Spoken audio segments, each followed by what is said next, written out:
যে আপনারা যিনারা এখন পর্যন্ত বাইকের উপরে বা পিছনে দাঁড়িয়ে আছেন, আপনাদেরকে আমি অনুরোধ করে জানাচ্ছি যে কেউ পিছনে বাইকের উপরে বা দাঁড়িয়ে থাকবেন না, স্টেজের সামনে আসার চেষ্টা করুন। আপনারা যে বিষয়কে বেঁধে দিয়েছেন সে বিষয়ের উপরেই বক্তব্য চলবে ইনশাল্লাহ। ওই নির্ধারিত বিষয়ের উপরেই বক্তব্য চলবে। তার আগে জরুরি আরো কথা। তার প্রথম কথা হচ্ছে এই, আপনারা একটু সবাই আমার সাথে কথা বলবেন ইনশাল্লাহ।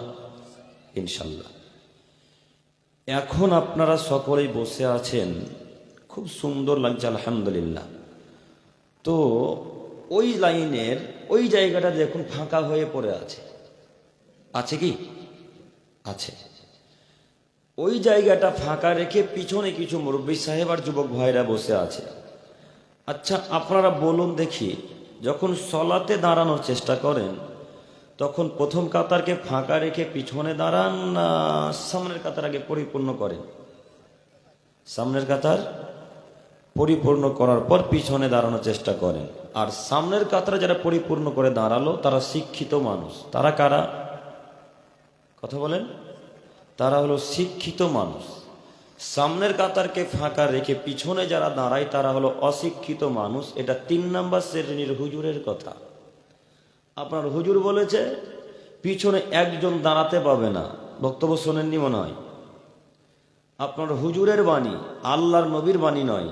আপনার হুজুর বলেছে সামনের কাতার যদি পরিপূর্ণ হয়ে যায় আর পিছনে যদি একজন থাকে তাহলে সামনের কাতার থেকে একজনকে টেনে নিয়ে পিছনে দাঁড়াবে। এটা রাসূলের হাদিস নয়, এটা মিথ্যা কথা রাসূলের নামে। তো আল্লাহর নবী বললেন ফাঁকা জায়গায় পূর্ণ করুন, পিছনে এসে তারা দাঁড়াবে, পিছনে এসে তারা বসবে, যারা বেনামাজি যারা পিছনে আসে তারা। তো আমি যে বাক্য আপনাদেরকে বোঝাতে চাইছি সেটা হচ্ছে এই, যে সামনের কাতার সামনের জায়গাকে পরিপূর্ণ করে বসতে পারলো যারা, তারা হলো শিক্ষিত মানুষ। এখন আমার কথা যদি আপনারা বুঝতে পারেন তাহলে আমি ভাবতে পারি যে আপনারা এখন এগিয়ে এগিয়ে আসবেন। আর যদি এখন আমার কথা বুঝতে না পারেন তাহলে আমি জানবো আপনি অশিক্ষিত মানুষ, তাই পিছনে এইভাবে বসে আছেন। বিবেচনা আপনার কাছে। আমি আপনাকে ওইভাবে বোঝাতে পারি না, আমি আপনাকে ওইভাবে বলতেও পারি না যে আপনি কেন পিছন থেকে উঠে আসবেন না। আমি আপনার দিনী ভাই। আমি তো এখানে আপনার কাছে ভোট চাইতে আসিনি যে বারবার আপনাকে আমি অনুরোধ করব। কথা বুঝতে পারেননি মনে হয়। আমি তো আর এখানে আপনার কাছে ভোট কিনতে আসিনি যে মাথা পিছু 500 টাকা করে দেবো আর আমাকে ভোট দিবেন। এই ভোট তো আমি চাইতে আসিনি। আমি আপনাকে এত অনুরোধ করব না। আপনাকে আবারও শেষবারের মতো বলতে চাচ্ছি, বক্তব্য শুনতে ভালো লাগলে সামনে এসে বসার চেষ্টা করুন, ফাঁকা জায়গা পূর্ণ করুন। আর বক্তব্য শুনতে ভালো না লাগলে বাড়ি চলে যান, ফজরের সময় উঠতে পারবেন ইনশাল্লাহ। আব্দুল করিম সাহেব কেমন যে কথা বললেন, ওরা যে নামাজই পড়ে না, তো এখন কিভাবে ফজরে উঠবে? ওদের সামনে কি আর পিছনে কি আর মধ্যে কি আর বাজারে কি, তাই না? নামাজি যারা পড়ে তাদের ফজর আবার কিসের? এই জন্য আপনাকে বলছি শিক্ষিত যদি দাবি করতে চান তাহলে আপনাকে সামনে দিকে এগিয়ে আসার চেষ্টা করতে হবে। হিসাব আপনার কাছে 1। 2, আপনারা আমাকে এই রাস্তা দিয়ে নিয়ে আসেননি, তার মানে বুঝতে পারছি কোনো গন্ডগোল আছে। তো মেনে নিলাম, এটা দিয়ে আসলাম না, আমাকে নিয়ে আসলেন ওই দূর দূর দূর দিয়ে ঘুরিয়ে নিয়ে আসলেন। তার জন্য বক্তা সাহেব বারবার বলছেন যে বক্তা নিয়ে আসেন, বক্তা নিয়ে আসেন। তো যাই হোক, এদিকে কি আছে বলতে পারি না, এই দিকে কি আছে আমি বলতে পারি না। তবে এই দিক দিয়ে যখন নিয়ে আসলেন তখন দেখলাম কিছু কাপুরুষের বাচ্চা, কাপুরুষেরা ওই ভটভটির উপরে বসে ফ্রি ফায়ার খেলছে। ভটভটি বুঝলেন কি? লাদেন গাড়ি, লাদেন গাড়ি। কথা ক্লিয়ার হচ্ছে, বোঝা যাচ্ছে না? জি, ওইটা দিয়ে আমাকে নিয়ে আসলেন। তো দেখলাম কিছু কাপুরুষের বাচ্চারা এইভাবে বসে আছে, যে মার মার মার মার মার মার করছে আর জোরে জোরে আওয়াজ হচ্ছে পিস্তলের গুলির মতো। তো আমি এই গ্রামের মানুষকে, হেমতাবাদ থানার মানুষকে বলতে চাচ্ছি, ওই যে কাপুরুষের বাচ্চা, কাপুরুষ ভাই এখন ওখানে বসে বসে ফ্রি ফায়ার খেলছে না আমার ছেলে? যে কথা বলে না, যেই ছেলেটা এখন ফ্রি ফায়ার, একটা ছেলে নয়, মোটামুটি 7-8টা ছেলে বসে আছে। যান দেখে আসেন, বিশ্বাস না হলে কে আমাকে নিয়ে আসলেন গো? সবাই চলে গেছে, দেখেন ভয় পালিয়ে গেছে। কই না কই, কে আপনি নিয়ে আসলেন না? ফ্রি ফায়ার খেলে না? ওখানে ফ্রি ফায়ার খেলে না? এখন এখন খেলছে, এখন কাল খেলেছে, পরশু খেলেছে, সকালে যেটা বলতে আসিনি, এখন বর্তমান খেলছে। যান দেখে আসেন। ওই ছেলেগুলা কি আমার ছেলে? আমি জঙ্গিপুর থেকে এখানে ফ্রি ফায়ার খেলতে নিয়ে এসেছি না এই গ্রামের হেমতাবাদের কোন মানুষের ছেলে? এই গ্রামের কোন এক মানুষের ছেলে, মুসলমানের বাচ্চা, মুসলমানের ছেলে। ওই ছেলেটা ফ্রি ফায়ার খেলছে। আপনি কি করেন? আপনি বাপ না কা পুরুষ? আপনি বাপ না হিজড়া?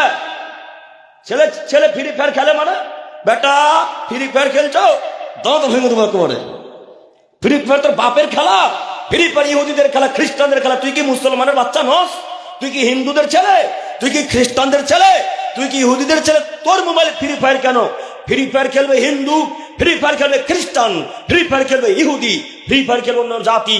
মুসলমানের বাচ্চা মুসলমান ফ্রি ফায়ার, পাবজি, লুডু, চোষা, দাবা, ক্যারাম বোর্ড, তাস, জুয়া খেলতে পারে না। আপনার ছেলে এখন ফ্রি ফায়ার খেলছে। যত যুবক ফ্রি ফায়ার খেলছে, এদের বাপকে আমরা বাপ বলি না।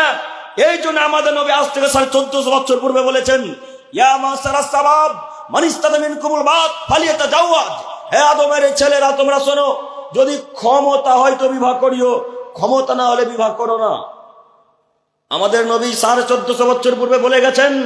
মদিনার ভূমিতে তিনি বলছেন, ইয়া মাসারাস সাবাব, হে যুবকের দল, মান ইস্তাতা মিনকুমুল বাত ফালিয়াতাজাওয়াজ। হে যুবকের দলেরা, যদি ক্ষমতা হয় তাহলে বিবাহ করিও, যদি ক্ষমতা না হয় তো বিবাহ করিও না। আপনি বিবাহ করলেন কেন? আপনার ক্ষমতা নেই ছেলেকে শাসন করার, স্ত্রীকে শাসন করার, বিবাহ করলেন কেন? ওই ছেলে এখন ফ্রি ফায়ার খেলছে, আপনার চোখের সামনে ফ্রি ফায়ার খেলে, পাবজি খেলে, লুডু চোষা, দাবা খেলে, আপনি কিছুই বলতে পারেন না। বাস্তব একটা ঘটনা বলি, একটা ছেলে সোফার উপরে বসে এইভাবে ফ্রি ফায়ার খেলছে আর বলছে মার মার মার মার মার মার মার মার মার মার, এইভাবে কথা বলছে। তখন বাপ তো পাগল হয়ে গেছে। বাপ বলছে, কাকে মারবে রে বেটা? তো বাপ বেটাকে জিজ্ঞাসা করলো, বেটা কি করছো? না তো আব্বু ফ্রি ফায়ার খেলছে। তখন বাপ বলছে, হ্যাঁ বেটা খেলো খেলো। এই লোকটাকে যদি এখন বাপ বলেন তাহলে কা পুরুষকে? জি, এই লোকটাকে যদি এখন পুরুষ মানুষ বলেন তাহলে হিজড়াকে? কাকে আপনি হিজড়া বলবেন? ওই ট্রেনের উপরে থাবড়িটা যারা টাকা চাই তারাই হিজড়া? কাকে বলবেন? গার্জেনকে। ঠিক, আপনার সাহস আছে তো? কেউ কথা বলেন আমার সামনে, ভয়ে কথা বলে না, ভয়ে। আল্লাহ আপনার ইলমে বারাকা দান করুক, সকলে বলি আমিন। একটু আপনাকে বলি, ছেলেকে ঠেকাতে পারবেন না তো বিবাহ করলেন কেন? স্ত্রীকে মেলাতে যাওয়া বন্ধ করতে পারবেন না তো বিবাহ করলেন কেন? এখন আপনার স্ত্রী মনে হয় জিনিস কিনছে, এখনো কিনছে, এখনো ও মালা ঝুলিয়ে ঘুরে বেড়ায়, ও ঠোঁটে লিপস্টিক লাগায়, কারো কি কি যেন কি কি ব্যবহার করে। ও ব্যবহার করুক, লিপস্টিক ব্যবহার করতে পারবে না, টিপ ব্যবহার করতে পারবে না, এগুলো বাদে যা আছে ব্যবহার করুক। আমি বলতে চাচ্ছি, জালসার দিনে এই পবিত্র সভাতে আপনার কন্যা ওই ঝুড়ি জিলাপির দোকানে তো গেলই, ওই দোকানে গেল কেন? কেন গেল? কেন বিবাহ করলেন? আপনাকে আল্লাহ নবী আজ থেকে 1400 বছর পূর্বে বলেছেন বিবাহ করতে হবে না। কেন বিবাহ করলেন? বিবাহ করতে আপনাকে আমি নিষেধ করিনি, আমাদের নবী নিষেধ করেছে। ইয়া মাসারাস সাবাব মান ইস্তাতা মিনকুমুল বাত ফালিয়াতাজাওয়াজ। যদি ক্ষমতা হয় যুবকের দল তাহলে বিবাহ করিও। আপনার ক্ষমতা হয়েছে? আপনার ক্ষমতা হয়নি। আপনার তো ক্ষমতা নেই। ক্ষমতা মানে বলেন কি দেখি? ছেলেকে বলতে হবে, বেটা ফ্রি ফায়ার যদি খেলো পরের দিন থেকে তোমার 32টা রাতকে ছড়িয়ে ফেলে দেবো একবারে। এটা হলো ক্ষমতা, এটা ক্ষমতা। বাপও যদি বলে ফ্রি ফায়ার খেলতে, ওটা ক্ষমতা হলো? ওটা ক্ষমতা নয়। আপনাকে আমি অনুরোধ করে বলছি, আপনারা যারা এখন এই স্টেজের সামনে বসে আছেন আর আপনার স্ত্রী আর ছেলে মেয়ে বাজারে ঘুরছে, আপনারা চলে যান। আপনাকে জালসা শুনতে হবে না। আপনাকে আমি আবার অনুরোধ করে বলি, যত পুরুষের স্ত্রী আর মেয়েরা, বাচ্চা ছেলেরা ছেলেমেয়েরা ঘোরাঘুরি করছে, তাদেরকে উঠে যেতে আবারও অনুরোধ করছি। কেন? এই জালসা শোনা আপনার জন্য ফরজ। কথা বলেন একটু, ফরজ নয়। ফরজ হচ্ছে আপনার স্ত্রীকে জেনা থেকে বাঁচা। কথা বুঝেননি? ফরজ হচ্ছে আপনার স্ত্রীকে জেনা থেকে বাঁচা। আপনার স্ত্রী এখন জেনা করছে, আপনি দেখে আসেন, দেখে আসেন। আব্দুল করিম সাহেব আমরা বক্তাদের মুখে শুনেছি শুধু কাজে বাস্তবায়ন করার নাম জেনা, শুধু এর নাম জেনা। চোখের দ্বারাতে জেনা হয়, হাতের দ্বারাতে জেনা হয়, পায়ের দ্বারাতে জেনা হয়, অন্তরে দ্বারাতে জেনা হয়। আচ্ছা, একজন যুবক এখানে বা মুরব্বী সাহেব হাত তুলে বলেন যে আমার স্ত্রী বাজারে ঘুরেছে, আজকে কোনো যুবকে তাকে ধাক্কা মারেনি। একজন হাত তোলেন, বলতে পারবেন না কেউ? না? তার মানে সবাই আপনারা জানেন যে আমার স্ত্রীর সাথে আজকে জেনা হয়েছে, তারপরেও মেনে নিতে পারছেন। কিভাবে মানছেন বুঝতে পারি না। তার মানে মেনে নিতে হবে, জেনে নিতে হবে এই গ্রামের মানুষের শরীর রক্ত নয়, যা আছে সব পুজ ভরা, তাই মেনে নিতে পারছি স্ত্রীর সাথে জেনা। আরে আমরা আমাদের স্ত্রীকে টোটোতে নিয়ে আসি না। টোটো বুঝতে পারলেন কি? চেন্নাই টোটোতে নিয়ে আসি না। আল্লাহর কসম, বাড়িতে যদি গাড়ি না থাকে তখন টোটোর ব্যবস্থা করি। টোটোর ব্যবস্থা করি যখন বুঝতে পারি যে আমরাই আছি, তখন যাতায়াত করার বেশি চেষ্টা করি। এরপর টোটোওয়ালা যখন রাস্তাতে কোনো একটা মানুষকে তোলে, আমার স্ত্রীর সামনে যখন কেউ বসে তখন মনে হচ্ছে যেন কাঁটা ঢুকে গেল শরীরে, কাঁটা।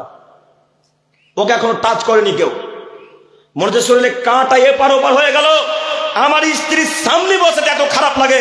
আপনি পুরুষের বাচ্চা, পুরুষ আপনার স্ত্রীকে মেলাতে হাজার লোকে ধাক্কা মেরেছে, খারাপ লাগে না? খারাপ লাগে না? কেন খারাপ লাগে না? লাগবে না কেন? আপনি কি মানুষ নন? আপনি কি ইহুদি? আপনি কি খ্রিস্টান? আপনি কি নাসারা? ইহুদি খ্রিস্টানদের খারাপ লাগে না কেন? তারা মনে করে আমাদেরও হক, পাড়া প্রতিবেশীরও হক। তারা মনে করে আমরা যেমন দেখতে পারি তারা আমাদের গ্রামের লোকেরাও দেখতে পারে, তাই তারা তার মায়ের সাথে জেনা করতে দ্বিধাবোধ করে না, তাই তারা তার বোনের সাথে জেনা করতে দ্বিধাবোধ করে না, তাই তারা তার আত্মীয় স্বজনের সাথে জেনা করতে দ্বিধাবোধ করে না। আমাদের নবী খুব আফসোস করছেন আর বলছেন, আমার উম্মতেরা তাদের সাথে মিশে যাবে যেমন ইহুদি খ্রিস্টানেরা করে, আমার উম্মতেরা তাদের মতো হয়ে যাবে যেমন ইহুদি খ্রিস্টানেরা করে। আল্লাহ নবী ইহুদি খ্রিস্টানেরা কি করেছে একটু বলেন না? আল্লাহ নবী বলছেন ইহুদি খ্রিস্টানেরা পাপ করতে করতে করতে করতে করতে করতে তারা তার মায়ের সাথে জেনাতে লিপ্ত হয়েছিল। ইহুদি খ্রিস্টানেরা পাপ করতে করতে করতে করতে মায়ের সাথে ব্যভিচারে লিপ্ত হয়েছিল। ঠিক তেমনই আমার উম্মতের কিছু লোক পাপ করতে করতে করতে করতে করতে তারা মায়ের সাথে জেনা করবে, ব্যভিচার করবে, তারা পাপের কাজ মনে করবে না। নাউজুবিল্লাহি মিন জালিক। আপনাকে আমি কি দিয়ে বুঝাবো বলেন? আপনার কন্যা এখনো বাজারে ঘুরে, আপনার কন্যা বাজারে তো ঘুরে ঘুরে আপনার স্ত্রী আর কন্যা আজকে ওই আতর সেন মেখে বাজারে গিয়েছে, আপনাকে ঠেকাতে পারেননি। আপনি কেমন বিদ্যা অর্জন করেছেন? যে বিদ্যা আতর মারতে বন্ধ করতে পারে না স্ত্রীকে, যে বিদ্যা সেন্ট মারতে বাড়াতে বন্ধ করতে পারে না স্ত্রীকে, যে বিদ্যা ঠোঁটে লিপস্টিক দেওয়া বন্ধ করতে পারে না, যে বিদ্যা টিপ দেওয়া বন্ধ করতে পারে না, এই বিদ্যাকে হেমতাবাদের কবরস্থানে পুঁতে দিয়েন কালকে সকালবেলায়। এই বিদ্যার মূল্য নাই, এই বিদ্যার মূল্য নাই। হেমতাবাদে মাদ্রাসা আছে স্যার, আছে? হেমতাবাদ মাদ্রাসাতে সকালে ভর্তি হয়ে আসবেন। যা এই যে সামনে রমজান মাস আছে, সামনে মাস থেকে ভর্তি নি বাবা, ভর্তি হয়ে আসবেন, সেখান থেকে শিখে আসবেন কি কি ব্যবহার করতে হয় নারীদের, কি কি ব্যবহার করতে হয় না। আপনি MA পাস ছাত্র, নিজের স্ত্রীকে আতর সেন্ট মাখাচ্ছেন। আপনি মাস্টার ডিগ্রি পাস ছাত্র, আপনার স্ত্রীকে বিনা বোরখা নিয়ে যাচ্ছেন। আপনি না মাস্টার, আপনি না হেড শিক্ষক, আপনার হেড শিক্ষককে কবর দিতেছি আজকে। কি মনে করেন আপনি? এ বিদ্যা পুঁতে দিতে হবে, এ বিদ্যার মূল্য নাই। এ বিদ্যা মাটিতে পুঁতে দিতে হবে, এ বিদ্যার মূল্য নাই। আরে আশ্চর্য! মোহরান আদায় করবো আমি, টাকা দিব আমি, সায়া বেরোদ, কাপড়, যাবতীয় জিনিস সবকিছু কিনে দিব আমি। ধাক্কা মারবে ভ্যান চালকে, হ্যাঁ? সবকিছু কিনে দেবো আমি, আর ধাক্কা মারবে টোটোওয়ালা, ফুচকাওয়ালা, ঝুড়ি জিলাপিওয়ালা আর মনোহরিওয়ালা। না আমি দেখবো? আপনাদেরকে প্রথমে বলিনি একটু কথা বলুন আমার সাথে। কে দেখার অধিকার রাখে? কে অধিকার রাখে গো? নিজের স্বামী। তো আজকে আপনার স্ত্রীকে হাজার হাজার যুবক ধাক্কা মারলো, খারাপ লাগলো না? কথা না একটাও মিলে না, আমার মিলছে? কেন খারাপ লাগলো না? তার মানে আপনি মনে করেছেন আপনার পুরুষত্ব বেঁচে আছে? জি না, আপনার পুরুষত্ব নেই, তাই আপনার স্ত্রী ঘুরছে। আপনি বিশ্বাস করুন, আপনার ছেলেকে আর আপনার মেয়েকে আপনাকে কন্ট্রোল করতে হবে, আমাকে নয়। আমাকে আল্লাহ জিজ্ঞাসা করবেন আপনার ছেলের ব্যাপারে যে আপনার ছেলে ফ্রি ফায়ার খেলছিল তো আপনি কি করছিলেন। আমাকে বলবেন না হেমতাবাদের মানুষ ফ্রি ফায়ার খেলছিল, আপনি কি করছিলেন। আমি তখন আল্লাহকে বলবো, আল্লাহ আমি বলেছি ফ্রি ফায়ারের বিরুদ্ধে, হেমতাবাদের মানুষ কথা শোনেনি, তখন হেমতাবাদের মানুষের সাথে আল্লাহর কথা চলবে। কথা বুঝতে পারেননি মনে হয়? কাজেই যার ছেলে মেয়ে তাকে ঠেকাতে হবে, যার ছেলে মেয়ে তাকেই বাধা দেওয়া লাগবে। আপনি বিশ্বাস করুন, যাদের ছেলে মেয়ে এখন বাজারে ঘুরছে এবং রাস্তাতে ফ্রি ফায়ার, পাবজি, লুডু, চোষা, দাবা, ক্যারাম বোর্ড খেলছে, আপনাদেরকে আমি আবারও উঠে যাওয়ার জন্য অনুরোধ করছি। কেন? পাপ, ওরা যত করবে আপনারও তত পাপ হবে। আপনার স্ত্রীর কাজকে যদি 100টা যুবকে ধাক্কা মারে, 100টা যুবক যত পাপী, আপনার স্ত্রী আর আপনি একাই তত পাপী। কথা আমি যদি বোঝাতে না পারি, আমি আর কোন বাক্য দিয়ে বোঝার চেষ্টা করবো আমি বুঝতে পারি না। আপনি বিশ্বাস করুন, আবারও বলছে উঠে যান, আবারও বলছে আপনাকে আমি উঠে চলে যান, লজ্জা করিয়েন না, আপনি উঠে যান। আপনার স্ত্রী যদি আজকে 1000 পাপ অর্জন করে বাজারে ঘুরে, আপনি 1000 পাপ অর্জন করবেন বলে আমাদের নবী সাল্লাল্লাহু আলাইহি সাল্লাম 1450 বছর পূর্বে ঘোষণা করেছেন। আপনাকে আমি অনুরোধ জানাচ্ছি, সম্মানিত মুরব্বী সাহেব, আমাদের বিষয় ছিল হালাল হারাম ও সালাত, আপনাদের নির্ধারিত দেওয়া বিষয়। যদিও আমি এই বিষয়ে বক্তব্য দিতে রাজি নই, কেন আমি যেখানে যে আপনারা বিষয় বেশিরভাগ এইগুলো বেঁধে দিচ্ছেন আমাকেও ভালো লাগে না। তারপরেও আপনাদের অনুরোধে এই বিষয়ে বক্তব্য রাখার চেষ্টা করব। আপনারা একটু মনোযোগ দিয়ে বক্তব্য শ্রবণ করার চেষ্টা করবেন ইনশাল্লাহ। ইনশাল্লাহ, ইনশাল্লাহ। কেউ উঠে গেলেন না তার মানে কারোর স্ত্রী আজকে বাজার যায়নি না? যত মহিলারা বাজারে ঘুরছিল সব মনে হয় দক্ষিণ দিনাজপুরের মানুষ, সব দক্ষিণ দিনাজপুর থেকে ঘুরতে এসেছে এখানে, আর নইলে বাংলাদেশের মানুষ এসেছে। আশ্চর্য, আপনি পাপ সম্পর্কে এখনো ধারণা করতে পারেননি? আশ্চর্য, আপনি এখনো পাপ সম্পর্কে ধারণা করতে পারলেন না? এটা শোনা আপনার জন্য ফরজ নয় গো। শুনলে নাকি পাবেন, না শুনলে পাপ হবে না। ওই কন্যা যদি আজকে ঘুরে তো পাপ নিশ্চিত হবে, পাপ অবধারিত হবে, পাপ অবশ্যই হবে। এটা হচ্ছে শরীয়ত। যাই হোক, এরপরে যদি না বুঝতে পারেন আর কিছু করার নেই। একটু আপনারা আমার দিকে লক্ষ্য করুন। আমরা শুনেছি বা বক্তাদের মুখে আপনারা শুনেছেন যে পৃথিবীতে যত ইবাদত আছে, হোক না কেন সিয়াম, হোক না কেন দান, হোক না কেন হজ, হোক না কেন পাড়া প্রতিবেশীর সাথে ভালো ব্যবহার, মায়ের সাথে ভালো ব্যবহার, যত প্রকারের ইবাদত আছে পৃথিবীতে, সব ইবাদত নির্ভর করে সালাতের উপরে। এই কথাটা মনে থাকবে ইনশাআল্লাহ। সিয়াম, হজ, যাকাত, দান খায়রাত, ফকিরকে টাকা দেওয়া, আব্বু আম্মুকে টাকা দেওয়ার নাকি, যত কিছু ইবাদত পৃথিবীতে করুন না কেন সব নির্ভর করে কার উপরে? সালাতের উপরে। ঠিক তেমনি যাবতীয় পৃথিবীর ইবাদত কবুল হওয়ার বিষয়টিও নির্ভর করে হালাল রুজির উপরে। যার হালাল রুজি আছে তার অন্যান্য ইবাদত আছে, যার হালাল রুজি নেই তার অন্যান্য ইবাদত নেই। যার সালাত আছে তার অন্যান্য ইবাদত আছে, যার সালাত নেই তার অন্যান্য ইবাদত নেই। দুইটাই জরুরি, সালাতও জরুরি, হালাল ইনকামও জরুরি।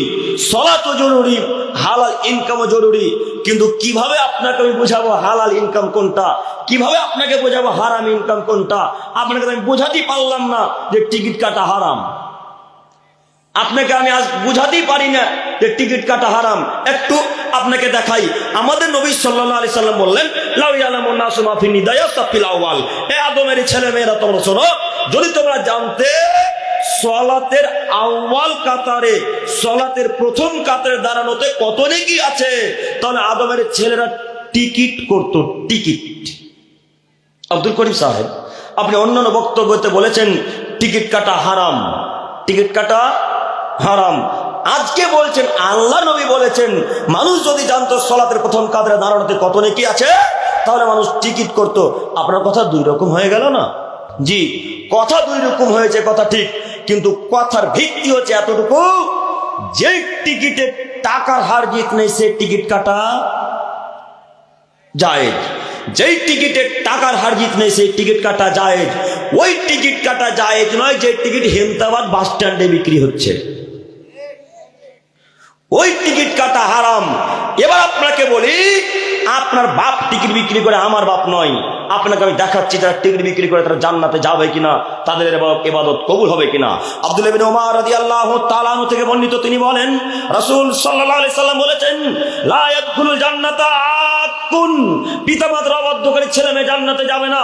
ওয়ালা মান্নান, যারা দান করে খোঁটা দেয় তারা জান্নাতে যাবে না। ওয়ালা কাম্মার, যারা জুয়া এবং লটারিতে অংশগ্রহণ করে তারা জান্নাতে যাবে না। এই বাক্যটা বলার জন্য হাদিসটা পেশ করলাম। একটু আপনারা আমার দিকে তাকান। আজ থেকে 1450 বছর পূর্বে আমাদের নবী সাল্লাল্লাহু আলাইহি সাল্লাম মদিনার মরুভূমিতে বললেন, লা ইয়াদখুলু জান্নাতা কোন পিতামাতার অবাধ্যকারী ছেলে মেয়ে জান্নাতে যাবে না। লা ইয়াদখুলু জান্নাতা কম্মার, যারা জুয়া এবং লটারিতে অংশগ্রহণ করে তারা জান্নাতে যাবে না। ওই যে লোকটা টেবিলের সামনে হেমতাবাদ বাজারে বিক্রি করছে টিকিট, ওই যে লোকটা রায়গঞ্জের টিকিট বিক্রি করছে, ওই যে লোকটা আপনাদের গ্রামে গঞ্জের টিকিট বিক্রি করে বেড়াচ্ছে, 10 টাকা 20 টাকা 30 টাকা 40 টাকা করে টিকিট বিক্রি হয়, বাসের উপরে মাঝে মাঝে টিকিট বিক্রি হয়, ট্রেনের উপরে টিকিট বিক্রি হয়, যেখানে যায় টিকিটে পরিপূর্ণ, যেখানেই যায় টিকিটে পরিপূর্ণ। ওই যে লোকটা হেমতাবাদ বাস স্ট্যান্ডে এখন টিকিট বিক্রি করছিল একটু আগে, ওই লোকটা কি আমার বাপ? জি, ওই লোকটা কি আমার চাচা? ওই লোকটা কি আমার কেউ আত্মীয় স্বজন? ওই লোকটা আমার কেউ নয়।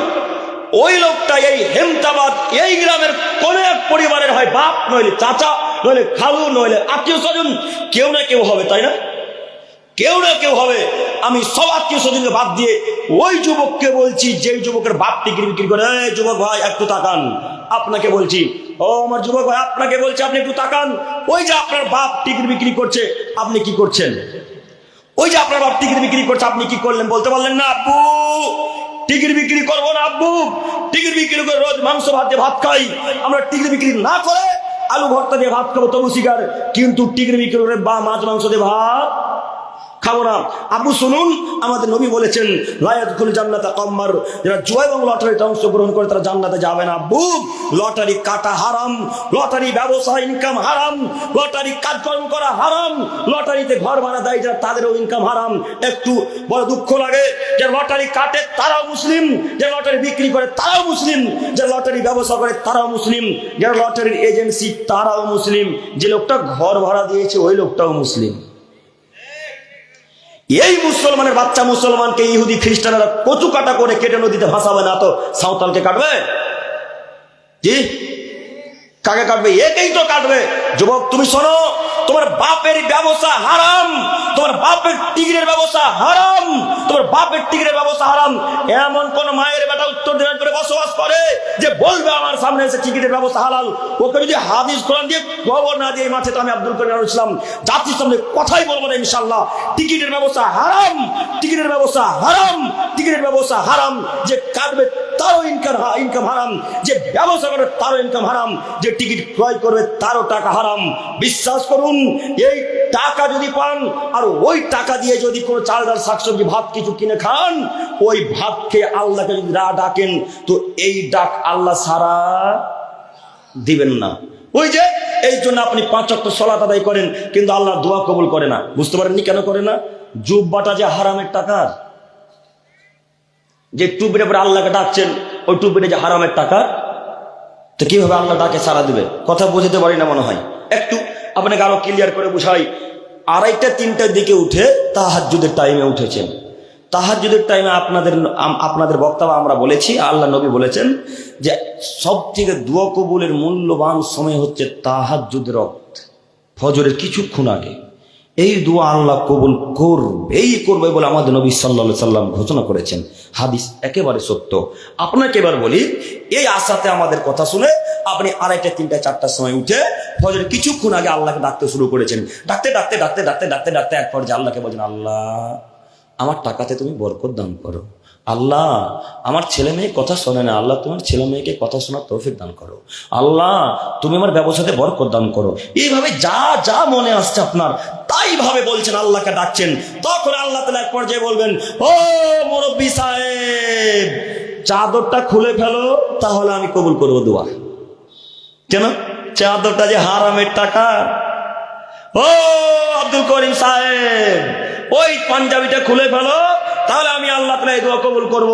আব্দুল করিম যদি হারাম টাকার গামছা চাদর পরে, হারাম টাকার জুব্বা পরে, হারাম টাকার জ্যাকেট কোট পরে যদি দোয়া ইবাদত করে আল্লাহর কাছে, আল্লাহ এই দোয়াতে সারা দিবেন না। আপনি দোয়া যদি কিয়ামত পর্যন্ত করেন, এই দোয়া আল্লাহ কবুল করবে না। কেন? আপনার চাদরটা হারামের টাকা। ওই যে আজকে ভাত খেয়ে এসেছেন, আজকে এখানে ওই টাকাটা টিকিট বিক্রির টাকা দিয়ে ভাতের চাল কিনে আজকে ভাত খেয়ে এসেছেন, আপনার এই দোয়া আজকে কবুল হবে না। আপনাকে আমি যদি বোঝাতে না পারি তো আমি কি দিয়ে যে বুঝাই আর ভাষা পাই না। তবে আর একটা আপনাকে আয়াত হাদিস দেখাচ্ছি, একটু আপনারা দেখুন। আমরা আহলে হাদিস, তাই না? সবাই এখানে আহলে হাদিস আছে না? আলহামদুলিল্লাহ। আহলে হাদিস বাচ্চাদের একটা খুব গুণ ভালো, তারা প্রমাণ ছাড়া কথা বিশ্বাস করে না। খুবই ভালো লাগে এটা, আলহামদুলিল্লাহ। আমরা তো বেদাতি নই যে হুজুরে বলবে যা তাই মেনে নেব, তাই না? আমি আব্দুল করিম যা বলবো তাই আপনারা মেনে নেবেন, এটা আমাদের আহলে হাদিসের নীতি নয়। হুজুরদের নীতি আলাদা হতে পারে, ওই 3 নম্বর শ্রেণীর বেদাতীদের নীতি আলাদা হতে পারে। নইলে এত উদ্ভট কথা সমাজে চলে, এত উদ্ভট কথা সমাজে চলে। আপনার হুজুরের কথা যদি আমি বলি তাহলে আপনার মাথা ঘুরে মুড়ে যেতে পারেন আপনি। যাক, ওইদিকে যাচ্ছি না। আমাদের আহলে হাদিসের নীতি হলো যে আমরা প্রমাণ ছাড়া কথা বিশ্বাস করি না, বলিও না। এবং আল্লাহ বলছেন, হে আদমের ছেলে মেয়েরা, যখন তোমরা কারো কাছে কিছু জানবে তখন তোমরা প্রমাণ সহকারে জেনো, তাই না স্যার? প্রমাণ সহকারে জানতে আমাদের আল্লাহ আদেশ করেছেন, তাই আমাদের হক আমরা প্রমাণ সহকারে জানার চেষ্টা করবো। একটু আপনার দোয়া যদি আল্লাহ কবুল করে নাই তাহলে ইসলাম মিথ্যা ধর্ম, নাউজুবিল্লাহ মিন যালিক। ইসলাম মিথ্যা ধর্ম নয়। যেই কথাতে চলে, যার কথাতে, তার নাম মুহাম্মদ সাল্লাল্লাহু আলাইহি সাল্লাম। ধর্ম একজনের কথাতে চলে, তার নাম মুহাম্মদ সাল্লাল্লাহু আলাইহি সাল্লাম। তিনি বলেছেন, হালাল ইনকাম থাকলে ইবাদত কবুল হবে, হালাল ইনকাম না থাকলে ইবাদত কবুল হবে না। প্রমাণ পেশ করে একটু দেখেন। আবু হুরায়রা রাদিয়াল্লাহু তাআলা আনহু থেকে বর্ণিত, তিনি বলেন, রাসূল সাল্লাল্লাহু আলাইহি সাল্লাম বলেছেন, আমাদেরকে আল্লাহ তাআলা যা আদেশ করেছেন এই জনসাধারণকে ঠিক একই আদেশ করেছেন। নবীদের উপরে যেমন বিধান আমাদের উপরে তেমনই বিধান, নবী রাসূলদের উপর যেমন বিধান আমাদের উপরে তেমনই বিধান। যদি আপনার 3 নম্বর শ্রেণীর পচা হুজুর বলেছে যে নারীদের বিধান আলাদা, পুরুষের বিধান আলাদা, নারীদের নামাজ আলাদা, পুরুষদের নামাজ আলাদা, শোনেননি বক্তব্য মনে হয়? শোনেননি না? আল্লাহ নবী বলছেন, বুখারী মুসলিমের হাদিস, আমাদের উপরে যেই বিধান আল্লাহ নাজিল করেছেন সারা পৃথিবীর পুরুষ নারীর উপর আল্লাহ একই বিধান নাজিল করেছেন। নারী পুরুষের মাঝে পার্থক্য শুধু এতটুকু, নারীদের হাইজ হয়, আমাদের হাইজ হয় না। নারীদের হাইজ হলে তারা সালাত আদায় সিয়াম পালন করতে পারবে না, আমাদের হাইজ হয় না, আমরা সবসময় সালাত সিয়াম আদায় করতে পারি। এতটুকু পার্থক্য। সালাতের মধ্যে কোনো পার্থক্য নেই। নারীরা যেভাবে সালাত আদায় করবে আমরাও সেভাবে সালাত আদায় করব, আমরা যেভাবে সালাত আদায় করব নারীরাও ঠিক সেভাবে সালাত আদায় করবে। যদিও আপনার হুজুর 3 নম্বর শ্রেণীর পচা হুজুর বলছে মহিলারা সালাতে বুকে হাত বাঁধবে এখানে, আর যুবকেরা পুরুষরা বাঁধবে এখানে। শোনেননি? বলেন এই বুখারী মুসলিমের হাদিসকে কি করবেন? হুজুর কি হাদিস পড়ে না? হুজুর কি হাদিস চর্চা করে না? হুজুর কি কোরআন তেলাওয়াত করে না? অবশ্যই করে। হুজুর ধর্মকে টিকিয়ে রাখার জন্য, হুজুর ব্যবসাকে টিকিয়ে রাখার জন্য, হুজুর মাযহাবকে টিকিয়ে রাখার জন্য মুহাম্মদ সাল্লাল্লাহু আলাইহি সাল্লামের বিখ্যাত হাদিসকে তিনি পুঁতে দিতে কোনো ইবোধ করে না, পুঁতে দিতে তিনি কোনো অসম্মান বোধ করে না। তিনি রাসূলের হাদিসকে মাটিতে পুঁততে ইচ্ছুক, কিন্তু মাযহাবকে টিকিয়ে রাখবে। আপনাকে আমি অনুরোধ করে জানাচ্ছি, আমাদের আর নারীদের মাঝে সালাতের কোনো পার্থক্য নেই। আজকের পর থেকে আপনি যেভাবে সালাত আদায় করবেন আপনার স্ত্রীও ওইভাবেই সালাত আদায় করবে, কোনো পার্থক্য নেই। এই আমাদের নবী বলছেন, আল্লাহ আমাকে যেই বিধান দিয়েছেন সারা পৃথিবীর মানুষকে সেই বিধান দিয়েছেন। এই বক্তব্য দিতে দিতে দিতে দিতে দিতে দিতে দিতে এক পর্যায়ে এসে বলছেন, একটা লোক দূর দূরান্তে সফরে বেরিয়েছেন, একটা লোক দূর দূরান্তে সফরে বেরিয়েছেন। সফরে বের হওয়ার কারণে লোকটার চুলগুলো উস্কো খুস্কো হয়ে গেছে। দেখবেন সফর থেকে আসার পর দেখবেন চুলগুলো কেমন কেমন হয়ে থাকে, জামা পোশাকে ধুলাবালি লেগে থাকে, থাকে না? তো আল্লাহ নবী ঠিক উদাহরণ দিয়ে এইভাবে বলছেন, ওই লোকটা দূর সফরে যাওয়ার কারণে লোকটার চুলগুলো উস্কো খুস্কো হয়ে গেছে, তার জামা কাপড় নোংরা হয়ে গেছে, লোকটা মরুভূমির প্রান্তরে বিপদে পড়েছে। একটু খুব মনোযোগ দিয়ে বক্তব্য শ্রবণ করেন। আপনাকে আমি দেখাতে চাচ্ছি দোয়া কবুলের শর্ত, একটু আপনাকে দেখাতে চাচ্ছি দোয়া কবুলের শর্ত। একটু আপনারা এক খেলা আমার দিকে চেয়ে থাকুন। আল্লাহ নবী বলছেন, ওই লোকটা মরুভূমির সফরে বিপদে পড়েছে। এমন বিপদ যেই বিপদ মানুষ ছাড়াতে পারে না, এমন বিপদ যেই বিপদ মানুষ উদ্ধার করতে পারে না। মরুভূমিতে বিপদে পড়েছে, যেখানে গাছ গুছালি নেই, মানুষও নেই, কোনো পশু প্রাণীও নেই যে তাকে সহযোগিতায় সাহায্য করবে, এমন কোনো মানুষ নেই। ওই মরুভূমির প্রান্তরে বিপদে পড়ে রবের দিকে 2 হাতকে তুলে দিয়ে এক পর্যায়ে আল্লাহকে ডাকতে শুরু করেছেন। ডাকতে ডাকতে ডাকতে ডাকতে এক পর্যায়ে আল্লাহকে বলছেন, আল্লাহ আমি বড় বিপদে, তুমি আমাকে উদ্ধার করো। আল্লাহ আমি বড় বিপদে, তুমি আমাকে উদ্ধার করো। আল্লাহ আমি মরুভূমির প্রান্তরে বিপদে পড়েছি, তুমি আমাকে উদ্ধার করো। তখন মুহাম্মদ সাল্লাল্লাহু আলাইহি ওয়াসাল্লাম বলছেন, ওমাতামু হারামুন, তার খাদ্য হারাম, ওমাসরাবু হারামুন, তার পানি হারাম, ওমালবাসু হারামুন, তার পোশাক হারাম, ও গুজদিয়াবিল হারাম, তার জীবিকা নির্বাহ হারাম। ফাআন্না ইস্তুজাবু লিযালিক, তার দোয়া কিভাবে কবুল হতে পারে? তার খাদ্য হারাম, তার পানি হারাম, তার পোশাক হারাম, তার ইনকামের ব্যবস্থা পথ হারাম, এই দোয়া তার কবুল হতে পারে না। এই দেখুন বুখারী মুসলিমের হাদিস, যে লোকটার ব্যবসা হারাম পথে চলে এই লোকটার দোয়া কবুল হবে না। আপনার দোয়া যদি আল্লাহ কবুল করে নাই তাহলে ইসলাম মিথ্যা ধর্ম, নাউজুবিল্লাহি মিন যালিক, ইসলাম মিথ্যা ধর্ম নয়। আপনি বিশ্বাস করুন, আপনার যত লটারি বিক্রি করার টাকা আছে সব টাকাকে ফেলে দিতে হবে।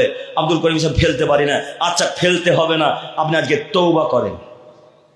ফেলতে বলিনি আপনাকে, আপনি তওবা করে রবের কাছে ভিক্ষা চান, আল্লাহকে বলেন আল্লাহ ভুল করেছি মাবুদ, হ্যাঁ আমার প্রতিপালক ভুল করেছি মাবুদ, জানতাম না লটারি বিক্রি করা এত পাপ। আল্লাহ লটারি বিক্রি করা এত পাপ জানতাম না, আল্লাহ তুমি আমাকে ক্ষমা করো, আল্লাহ তুমি আমাকে ক্ষমা করো। এইভাবে আল্লাহর কাছে চাইতে চাইতে চাইতে চাইতে চাইতে দুই চোখ দিয়ে পানি ফেলে দেন, ইনশাল্লাহ এই পাপ ক্ষমা হবে। আর আজকের পর থেকে যদি অহংকার দেখিয়ে বলেন এটা আব্দুল করিমের কথা কে মানবে, বক্তব্য লঙ্গি ঝেড়ে বাড়ি চলে যাবো, এই নীতি যদি থাকে তাহলে আপনার দোয়া কবুল হবে না। আপনি যতই ডাকেন আল্লাহকে, আপনার দোয়াতে আল্লাহ সাড়া দিবে না। আমাদের নবী বলেছেন অতএব একথাই চূড়ান্ত, আমাদের নবী বলেছেন অতএব একথাই চূড়ান্ত, আমাদের নবী বলেছে অতএব একথাই চূড়ান্ত, যে হারাম টাকার ইনকাম করে, যে হারাম খাদ্য খায়, যে হারাম ভাবে চলাচল করে, যে হারামের পোশাক পরে আল্লাহকে ডাকে, এর দোয়া আল্লাহ কবুল করবেন না। আজকের পর থেকে সব জামা কাপড় হারামের পুড়িয়ে দেবো ইনশাল্লাহ। পারবেন ইনশাল্লাহ? ইনশাল্লাহ। কিভাবে পুরাবেন? যত জামা কাপড় পরে আছেন সবই তো সুদের টাকা। এখন পুরান তো দেখি, পুরালে তো এখন তো উলঙ্গ হয়ে বাড়ি যাওয়া লাগবে, তো পুরাতে হবে না। আল্লাহর কাছে ভিক্ষা চান যে আল্লাহ আর সুদের টাকা নিব না, আল্লাহ আর সুদের ব্যবস্থা করবো না, আল্লাহ আর হারাম ভাবে ইনকাম করবো না, আল্লাহ তুমি ক্ষমা করো। বলতে পারবো না? পারবো না ইনশাল্লাহ? সবাই বলে ইনশাল্লাহ। ইনশাল্লাহ। যদি পরকালে লাভবান হতে চান তাহলে এই নীতি অর্জন করুন, এই নীতি অবলম্বন করুন, ইনশাল্লাহ আমাদের দোয়া ইবাদত কবুল হবে বলে আমাদের নবী সাল্লাল্লাহু আলাইহি সাল্লাম ঘোষণা করেছেন। একটু এবার আপনারা আমার দিকে লক্ষ্য করুন। মহান আল্লাহ তাআলা বলেন, ইয়া আইয়ুহান নাস, হে সারা পৃথিবীর মানব সম্প্রদায়, কুলু মিম্মা ফিল আরদি হালালান তাইয়্যিবা, আদমের ছেলে মেয়ে তোমরা শোনো, আল্লাহ ইয়া আইয়ুহান নাস বলে সম্বোধন করেছেন, গোটা পৃথিবীর মানুষকে বলেছেন। একটু আপনারা আমার দিকে দেখেন, তিনি বলছেন হালালান তাইয়্যিবা, তোমরা হালাল এবং পবিত্র রুজি খাবে। আব্দুল করিম সাহেব, হালালও যেমন পবিত্র তেমন, না পার্থক্য আছে? পার্থক্য আছে কি? আমার কথা কি বুঝতে পারছেন? হালালও হালাল, পবিত্র হালাল, তাই না? হালাল খাদ্য খাওয়া যায়, পবিত্র বা যেমন পবিত্রের যেমন অর্থ, হালালও ঠিক তেমনই অর্থ, তাই না? তো দুইটাই একই। তো আল্লাহ দুইটা বাক্য এখানে ব্যবহার করলেন কেন? এবার আপনাকে বলি, আল্লাহ দুইটা বাক্য এখানে ব্যবহার করেছেন এই কারণে, হালাল প্রাণী কোন কোন সময় অবৈধ হয়ে যায়, কোন কোন সময় পবিত্র প্রাণী অবৈধ অপবিত্র হয়ে যায়। কেমন করে আব্দুল করিম ভাই একটু বুঝিয়ে বলেন। জি, গরু, ছাগল, ওঁট, দুম্বা, ভেড়া, মোষ, এগুলো সব হালাল না হারাম? জি হালাল। এই প্রাণীগুলোর কোন একটা প্রাণী যদি মারা যায় তখন তার মাংস হারাম। তাই আল্লাহ বললেন হালালান তাইয়্যিবা, আমি এই সারা পৃথিবীতে যা কিছু দিয়েছি তা হতে বৈধ এবং পবিত্র রুজি খাবে। হালালান তাইয়্যিবা, যা কিছু দিয়েছি তাতে বৈধ এবং পবিত্র রুজি খাবে। এই কথাকে সামনে রেখে একটা কথা আমি আপনাকে বোঝাতে চাইছি, যে আল্লাহ এত বড় পৃথিবী দিলেন, অন্যত্র তিনি বলছেন ইন্নামা ইউওয়াফাস সাবিরুনা আজরাহুম বিগাইরি হিসাব, যারা আমার উপর ধৈর্য ধারণ করে, যারা আমার উপর বিশ্বাস করে, যারা আমার উপর ধৈর্য ধারণ করে, তাদেরকে আমি আল্লাহ তাআলা বেহিসাব রিজিক দান করি, তাদেরকে আমি আল্লাহ তাআলা বেহিসাব রিজিক দিই। কত যে দিবে আল্লাহ বলতে পারি না, তবে আল্লাহ বলছেন বেহিসাব, হিসাবের বাইরে আপনাকে রিজিক দিবে, হিসাবের বাইরে আপনাকে টাকা দিবে, আপনি কল্পনা করতে পারবেন না। আল্লাহর দুনিয়া অনেক বড়, আল্লাহর পৃথিবী অনেক বড়। যদি আপনি আমি ভেবেছি পৃথিবীতে হয়তো 196টি দেশ আছে, কিন্তু না, এর বাইরে হয়তো মানুষ আছে, আমি আপনি জানি না। আল্লাহ বলছেন পৃথিবীর মানুষ এই সারা পৃথিবীতে যা কিছু দিয়েছি তাতে বৈধ এবং পবিত্র যে খাবে। এই কথার ভিত্তিতে আমি আপনাকে বলতে চাইছি, এত বড় পৃথিবীতে আল্লাহ এত প্রকারের খাদ্য দিলেন, এত বড় পৃথিবীতে আল্লাহ এত প্রকারের পানি জাতীয় জিনিস দিলেন, এত বড় পৃথিবীতে আল্লাহ এত প্রকারের ফলমূল দিলেন আল্লাহ কলা আপেল বেদানা, দিলেন আল্লাহ অন্য শাকসবজি, দিলেন আল্লাহ আরো কিছু। কলা আপেল বেদানা শাকসবজিকে বাদ দিয়ে আপনার কপালে বিড়ি আর গুলি জুটলো? হ্যাঁ, আপনার কপালের বিড়ি গোল গুটকাই জুটলো, আর পৃথিবীতে কোনো জিনিস ছিল না। আল্লাহ বলছেন এত বড় পৃথিবীতে যা কিছু দিয়েছে তাতে বৈধ এবং পবিত্র জি খাবে। তো আপনি কি মনে করেন বিড়িটা পবিত্র নাকি? জি, বিড়ি পবিত্র মনে করেন? নইলে প্রশ্ন এরকম হয় যে ওই খৈনিগুলোর সময় বিসমিল্লাহ বলতে হবে। হ্যাঁ, এখন ইয়ার কি করে আপনারা প্রশ্ন করছেন? না আসলে দিন ধর্ম জানার জন্য করেছেন, আমরা বুঝতে পারি না। আজ পর্যন্ত প্রশ্ন এমন শুনিনি যে খৈনি যখন খতম কি বিসমিল্লাহ বলতে হবে। হ্যাঁ, এই তো আমাদের মুসলমান জাতি। তো আপনাকে বলছি, এত বড় আল্লাহ পৃথিবী দিলেন, এত প্রকারের খাদ্য ফলমূল দিলেন, সব কিছুকে বাদ দিয়ে কপালে বিড়ি গুল গুটকা নিয়ে বেড়ালেন কেন? এখন পকেট চেক করলে বিড়ি গুল গুটকা পাওয়া যাবে? এখন পাওয়া যাবে না? এখনো পাওয়া যাবে। তো এবার আপনি বলেন যে আপনি দুর্গাপূজা দেখতে এসেছেন না জলসা শুনতে এসেছেন? জলসা শুনতে। তো জলসার স্থানটা পবিত্র না অপবিত্র? পবিত্র। তো আপনি এত বড় সভাতে, ইসলামিক সভাতে বিড়ি গুল গুটকা নিয়ে আপনার লজ্জা লাগে না? আপনার হায়া হয় না? আপনার ইতস্তবোধ হয় না? আপনার লজ্জাবোধ হয় না? আপনি জানেন না হিন্দুরা যখন পূজা দেখতে যে মদ খেয়ে দেখতে যায়? আপনি জানেন না দুর্গা পূজা যখন দেখতে যাই হাতের মদের বোতল একটা হাতে করে নিয়ে যাই? আপনি দেখতে পান না যখন কালীমাকে দেখতে যাই তখন বিড়ি সিগারেট পান করতে করতে দেখতে যাই? আপনি কি হিন্দু? আপনি কি খ্রিস্টান? আপনি কি নাসারা? আপনি তাদের রীতি গ্রহণ করলেন। এটা ইসলামিক স্বভাব, এটা ইসলামিক স্বভাব। দেখেন আল্লাহ এবং রাসূল আলোচনা চলেন, এই জায়গাতে বিড়ি গুল গুটকা নিয়ে আসতে পারেন না। যাদের পকেটে এখন বিড়ি গুল গুটকা আছেন এদেরকে আমরা মানুষই মনে করি না। যাদের পকেটে এখন বিড়ি গুল গুটকা গাঁজা হিরিয়া বাতরা যারা সিগারেট খৈনি আছেন এদেরকে আমরা মানুষই মনে করি না। আপনি বিশ্বাস করুন, আপনি যদি জান্নাত পেতে চান তাহলে বিড়ির মুখে লাথি মেরে এখানে উঠতে হবে।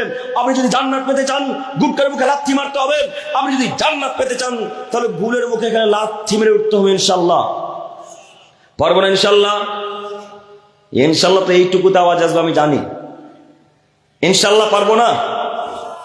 ইনশাল্লাহ। আর কি যে বলি, আব্দুল করিম সাহেব কেমন যে কথা বললেন, এমন জিনিসের কথা বললেন। যদি বলতেন যে বউকে তালাক দিয়ে দাও তো তালাক দিয়ে দেবো, কিন্তু বিড়ি ছাড়তে পারবো না। আব্দুল করিম সাহেব পায়খানাতে যদি বিড়ি না নিয়ে যেত, পায়খানায় তো হয় না, তো কিভাবে বিড়ি ছাড়তে পারি?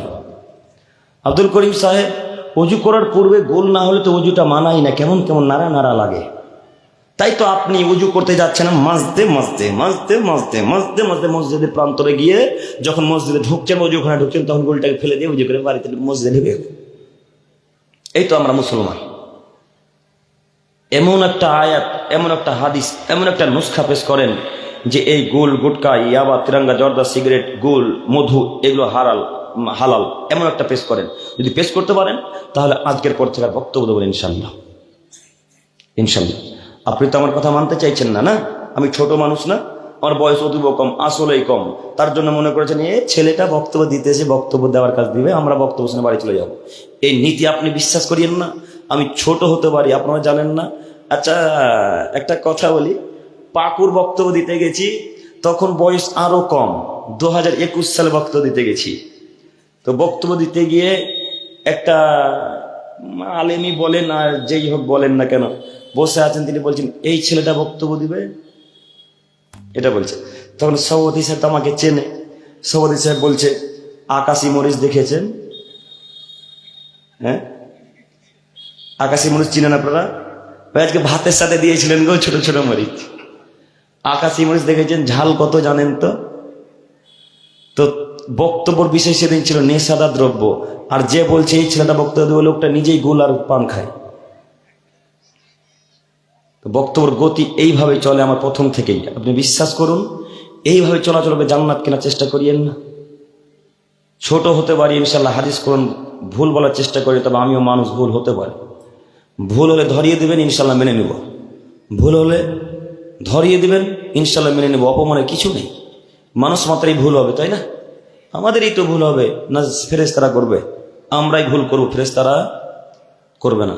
তো আমি আপনাকে বলতে চাচ্ছি যে আপনি যদি পরকালে লাভবান হতে চান, যদি জান্নাত পেতে চান, তাহলে আপনাকে যে কোনো মূল্যে এই যাবতীয় জিনিসকে লাথি মেরে ছুঁড়ে ফেলে দিতে হবে। ইনশাল্লাহ পারবো না? ইনশাল্লাহ পারবো। ইনশাল্লাহ কি? ইনশাল্লাহ। পাশে যদি শাইখুল হাদিস থাকেন কোথাও, কোনো মসজিদ, কোনো মাদ্রাসায়, তার কাছে সকাল হতে হতে যাবেন, সকালে গিয়ে বলুন আব্দুল করিম ভাই এইভাবে কথা বলেছে, আসলে কি তার কথা সত্য? আচ্ছা, যে কথা বলতে চাচ্ছিলাম সেটা হচ্ছে এই যে এমন একটা আয়াত, এমন একটা হাদিস, এমন একটা নুসখা পেশ করেন যেখানে বলা আছে না এগুলো মাকরু, এগুলো খেলে সলাৎ হয়ে যাবে, এগুলো খেলে জান্নাত যাবে, এরকম কথা যদি প্রমাণ করে দিতে পারেন, তাহলে আমি আর বক্তব্য দেবো না। ইনশাল্লাহ ইনশাল্লাহ। আপনাকে আমি এত চ্যালেঞ্জমূলক কথা বলে যাচ্ছি, আমি আপনাকে এত চ্যালেঞ্জমূলক কথা বলে যাচ্ছি, এত লোকের মাঝে এমনি কথা বলে যাচ্ছি। ক্ষমতা না থাকলে, ক্ষমতা আছে বলে এত কঠিন কড়া ভাবে বক্তব্য রাখা। আপনি বিশ্বাস করুন, আপনাকে আমি আবারও অনুরোধ করে বলে যাচ্ছি, এগুলোকে ত্যাগ করতে পারবো না। ইনশাল্লাহ ইনশাল্লাহ ইনশাল্লাহ। আল্লাহ তুমি আমাদেরকে কবুল করো, সকলেই বলি আমিন। সম্মানিত মুরব্বী সাহেব, একটু আমার দিকে তাকান। এর পরের অংশে আমাদের আল্লাহ সুবহানাহু ওয়া তাআলা বলছেন, ওয়ালা তাত্তাবিউ খুতুওয়াতিশ শাইতান। এ আদমের ছেলে মেয়েরা, তোমরা শোনো, তোমরা শয়তানের পথ অনুসরণ করবে না। আচ্ছা, এইখানে একটা বাক্যকে সামনে রেখে পূর্বের কথাটা আবার ফিরে গেলাম, কথা মনে ছিল না এতক্ষণ।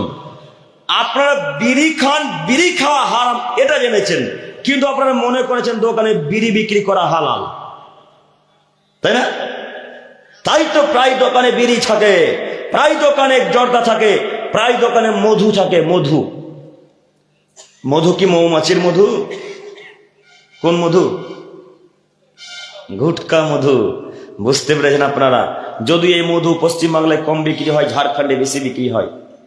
মধু ঝাড়খণ্ডে বেশি বিক্রি হয়। কালকে সকালবেলায় বলিয়েন না যে আব্দুল করিম ভাই গাছের মধু হারাম বলে গেছেন। জি না, গাছের মধু নয়, ওই দোকানে যে মধুগুলা বিক্রি হয় পাতাতে পাতাতে, ওই গুটকা মধু, এইগুলি হারাম। মনে থাকবেন ইনশাল্লাহ ইনশাল্লাহ ইনশাল্লাহ। একটু আপনারা আমার দিকে লক্ষ্য করুন। আমি বলতে চাচ্ছিলাম এরপরের অংশে তিনি হচ্ছে, সেটা হচ্ছে এই যে বিড়ি কেউ যদি দোকানে রাখেন আর ওই টাকা দিয়ে যদি চাল ডাল শাকসবজি জামা পোশাক কিনেন, আর ওই পোশাক পরে যদি আল্লাহকে ডাকেন, তো আল্লাহ এই দোয়াতে সারা দেবেন না। তাহলে আপনার দোকানে যত বিড়ি গুলগুটকা আছে ছুঁড়ে ফেলে দিতে পারবেন না আজকে? ইনশাল্লাহ পারবেন ইনশাল্লাহ। আজকে বক্তব্য শুনে গিয়ে দোকানে আগে ঢুকবেন, বাড়িতে নয়।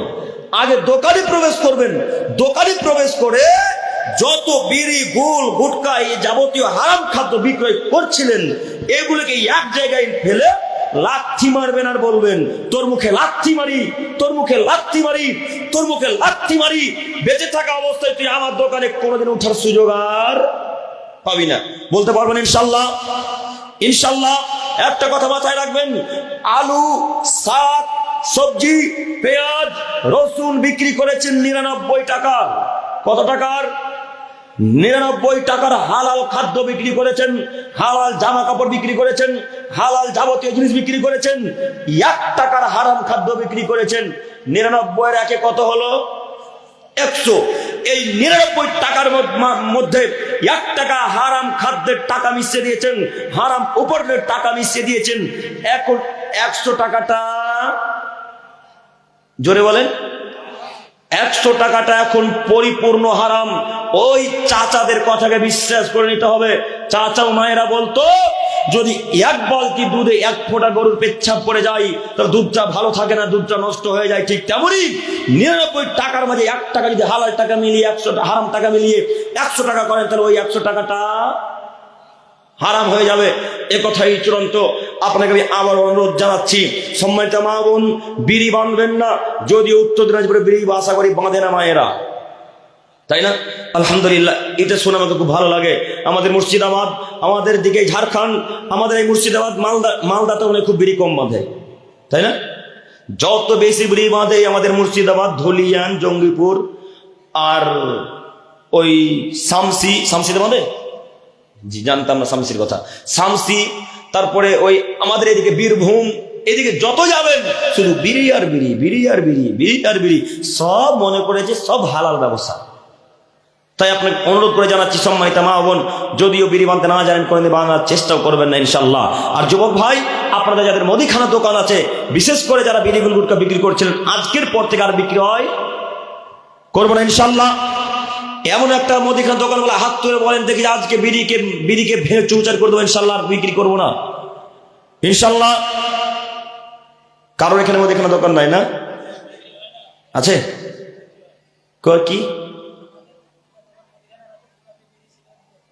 আলহামদুলিল্লাহ, আলহামদুলিল্লাহ, এটাই চাইছিলাম। কোনোদিনও কখনো এই যাবতীয় জিনিস বিক্রি করবো না ইনশাল্লাহ। ইনশাল্লাহ আল্লাহ তুমি কবুল করো, সকলে বলি আমিন। এরপর অংশে আল্লাহ তাআলা বলছেন, ওয়ালা তাত্তাবিউ খুতুওয়াতি শাইতান, হে পৃথিবীর মানুষ, তোমরা শয়তানের পথ অনুসরণ করো না। একটু আপনারা আমার দিকে এক খেলেছে থাকুন। শয়তানের কাজ হলো মানুষকে পথভ্রষ্ট করা, শয়তানের কাজ হলো মানুষকে জাহান্নামে নিয়ে যাওয়া। আমাদের আল্লাহ শয়তানকে বলছে, আজাজিল, এই যেটা আদমকে সিজদা কর। তখন আজাজিল বলছে, আরে আশ্চর্য, এই তো মাটির তৈরি, আমি তো আগুনের তৈরি, আপনি একে সিজদা করতে বলছেন মানে? কখনো নয়, আমি একে সিজদা করতে পারবো না। তখন আল্লাহ বললেন, আচ্ছা ঠিক আছে, তাহলে তোকে আমি আজকে থেকে কাফের ঘোষণা করে দিলাম। ওই যে আল্লাহ কাফের ঘোষণা করেন সেদিন, আজ পর্যন্ত কাফের তিনি আছেন, কিয়ামত পর্যন্ত তিনি কাফের যাবেন, জাহান্নামে সর্বপ্রথম তিনিই যাবেন। একটু আপনারা আমার দিকে তাকান। যখন আজাজিলকে কাফের ঘোষণা করলেন, তখন আমাদের আল্লাহকে আজাজিল বলছেন, আল্লাহ কাফের তো ঘোষণা করেছে আদমের ছেলে আদমের জন্য, তুমি আমাকে কিছু ক্ষমতা দাও। আচ্ছা বল, তুই কি ক্ষমতা চাস? আল্লাহকে আজাজিল বলছেন, আল্লাহ আমি যেন কিয়ামত পর্যন্ত বেঁচে থাকতে পারি, এই ক্ষমতা আমাকে দান করুন। আল্লাহ বললেন, যা, তোকে আমি কিয়ামত পর্যন্ত হায়াত দিয়ে দিলাম। আল্লাহ আমি আরো ক্ষমতা চাই। কি ক্ষমতা বল? আল্লাহ আমি যেন মানুষের শরীরে রক্তে রক্তে চলতে পারি, এই ক্ষমতা দান করেন। আল্লাহ আমাকে ক্ষমতা দান করুন। আল্লাহ বললেন, যা, তোকে আমি ক্ষমতা দান করে দিলাম। ওই যে সেই দিন আল্লাহ ক্ষমতা দিয়েছেন, যখন ক্ষমতা দেওয়া হয়, শুনুন, আমি আদমের ছেলে মেয়েকে জাহান্নামে ভরে দিয়ে চলে আসবো। আমি আদমের ছেলে মেয়েকে জাহান্নামে ভরে দিয়ে যতক্ষণ আসছি, ততক্ষণ পর্যন্ত আমি আজাজিল চুপ থাকবো না। ওই যে আল্লাহর সাথে ওয়াদা করেছেন, এই জন্য আজাজিল আমার আপনার পিছনে এত বার লেগে থাকে, এই জন্য আমার আপনার পিছনে আজাজিল বারবার লেগে থাকে। তাই তো আপনাকে আজাজিল ছাড়তে চাই না, তাই তো আপনাকে আজাজিল জাহান্নামে ঢুকিয়ে দিয়ে আসবেন বলে আল্লাহর সাথে ওয়াদা করে নেমেছেন। একটু আপনাকে বলতে চাইছিলাম, আজাজিল যখনই নিকটে আসবে, শয়তান জিন যখনই নিকটে আসবে, সঙ্গে সঙ্গে বলবেন, আউযু বিল্লাহি মিনাশ শাইতানির রাজিম। এতটুকু দোয়া মুখস্থ থাকবে না মনে হয় ইনশাআল্লাহ? কোরআন পড়ার পূর্বে বলেন না? কোরআন মাজিদ পড়ার পূর্বে বলেন না? বলবেন। যখন নোংরা চিন্তা ভাবনা আসবে, সঙ্গে সঙ্গে বলবেন, আউযু বিল্লাহি মিনাশ শাইতানির রাজিম। যখন শয়তান পাপ করার চেষ্টা করবে, তখন আউযু বিল্লাহি মিনাশ শাইতানির রাজিম বলে আউযু বিল্লাহি মিনাশ শাইতানির রাজিম বলে পাঠ করতে শুরু করেন। শয়তান গায়েব হয়ে যাবে, শয়তান পালিয়ে যাবে, আপনার অন্তরে চিন্তা ভাবনা আসবে না। একটু আপনাকে বলতে চাচ্ছিলাম, শয়তান আপনাকে জাহান্নামে ভরার জন্য এসেছে, শয়তান আপনাকে পথভ্রষ্ট করার জন্য লেগে পড়ে উঠেছে। তাই আপনাকে অনুরোধ করে বলে যাচ্ছি, যুবক ভাই, আজকের পর থেকে কখনো কোনোদিন 1 সেকেন্ডের জন্য গার্লফ্রেন্ডের সাথে আর কথা বলবে না ইনশাল্লাহ। আজকের পর থেকে আর জিন্দগিতে গার্লফ্রেন্ডের সাথে কথা বলবো না ইনশাল্লাহ। যুবক তুমি মনে রেখো, যেই গার্লফ্রেন্ড তোমাকে আজকে আশা দিচ্ছে, কালকে তোমাকে জেলখানায় রেখে আসবে, তার নাম নারী। যে তোমাকে আজকে আশা দিচ্ছে, ওই নারী তোমার কাল ধ্বংস করবে তোমাকে, তার নাম মহিলা মানুষ। তুমি জানো না যুবক নারী কাকে বলে? তুমি জানো না যুবক নারী কি জিনিস? তুমি চিনতে পারো নারী কাকে বলে? তুমি জানো না নারী কি জিনিস? এক কথায় বাক্যকে পরিবর্তন করে দিতে পারে, সঙ্গে সঙ্গে কথাকে উল্টে দিতে পারে, তার নাম নারী। ঘটনা মনে নেই? ইউসুফ জুলাইখার ঘটনা মনে নাই? ইউসুফ জুলাইখার ঘটনা সকলের মুখস্থ আছে, সকলের মনে আছে। তারপরে একটা কথা আপনাকে বোঝাতে চাইছি, শুধু আপনার ব্রেন খোলার জন্য। একটু আপনারা আমার দিকে তাকান, আপনার দৃষ্টি আপনাকে বলতে চাচ্ছি, ইউসুফ জুলাইখার ঘটনা একটু আপনারা দেখুন। জুলাইখার স্বামী বাড়িতে নেই, রাজপ্রাসাদে নেই। এখন জুলাইখা ইউসুফের সাথে খারাপ কাজ করার জন্য ব্যস্ত হয়ে উঠেছে। এখন জুলাইখা ইউসুফের সাথে জেনা করবে, এই জন্য ব্যস্ত হয়ে উঠেছে। জুলাইখা ইউসুফকে ডেকে পাঠিয়েছে, গেটের পর গেট, একটার পর একটা গেটকে বন্ধ করে দেওয়া হচ্ছে। রাজপ্রাসাদ মনে করেন তাদের বাড়ি কেমন হবে, রাজপ্রাসাদ তাদের গেট কত দামি হবে, কত বড় হবে আপনি একটু আঁচ করার চেষ্টা করেন। গেট একটার পরে গেট বন্ধ করতে আছেন তার দাসী, আর ইউসুফ আলাইহিস সালামকে নিয়ে যেতে শুরু করেছেন। ইউসুফ আলাইহিস সালাম যেতে আছেন আর গেট বন্ধ করতেই আছেন। ইউসুফ আলাইহিস সালাম ভেতরে যাচ্ছেন আর একটার পর একটা গেটকে বন্ধ করে দেওয়া হচ্ছে। ইউসুফ জুলাইখা যখন এক জায়গায় হয়েছে, সব দরজা বন্ধ। এমন তো অবস্থায় জুলাইখা ইউসুফকে বলছেন, ইউসুফ আমি তোমার সাথে নোংরা কাজে ব্যস্ত হব এখন, আপনারা একটু চুপ থাকেন ভাই, একটু আপনারা একটু আমার দিকে তাকান। জুলাইখা ইউসুফকে বলছেন, ইউসুফ আমি তোমার সাথে এখন ব্যভিচারে লিপ্ত হব।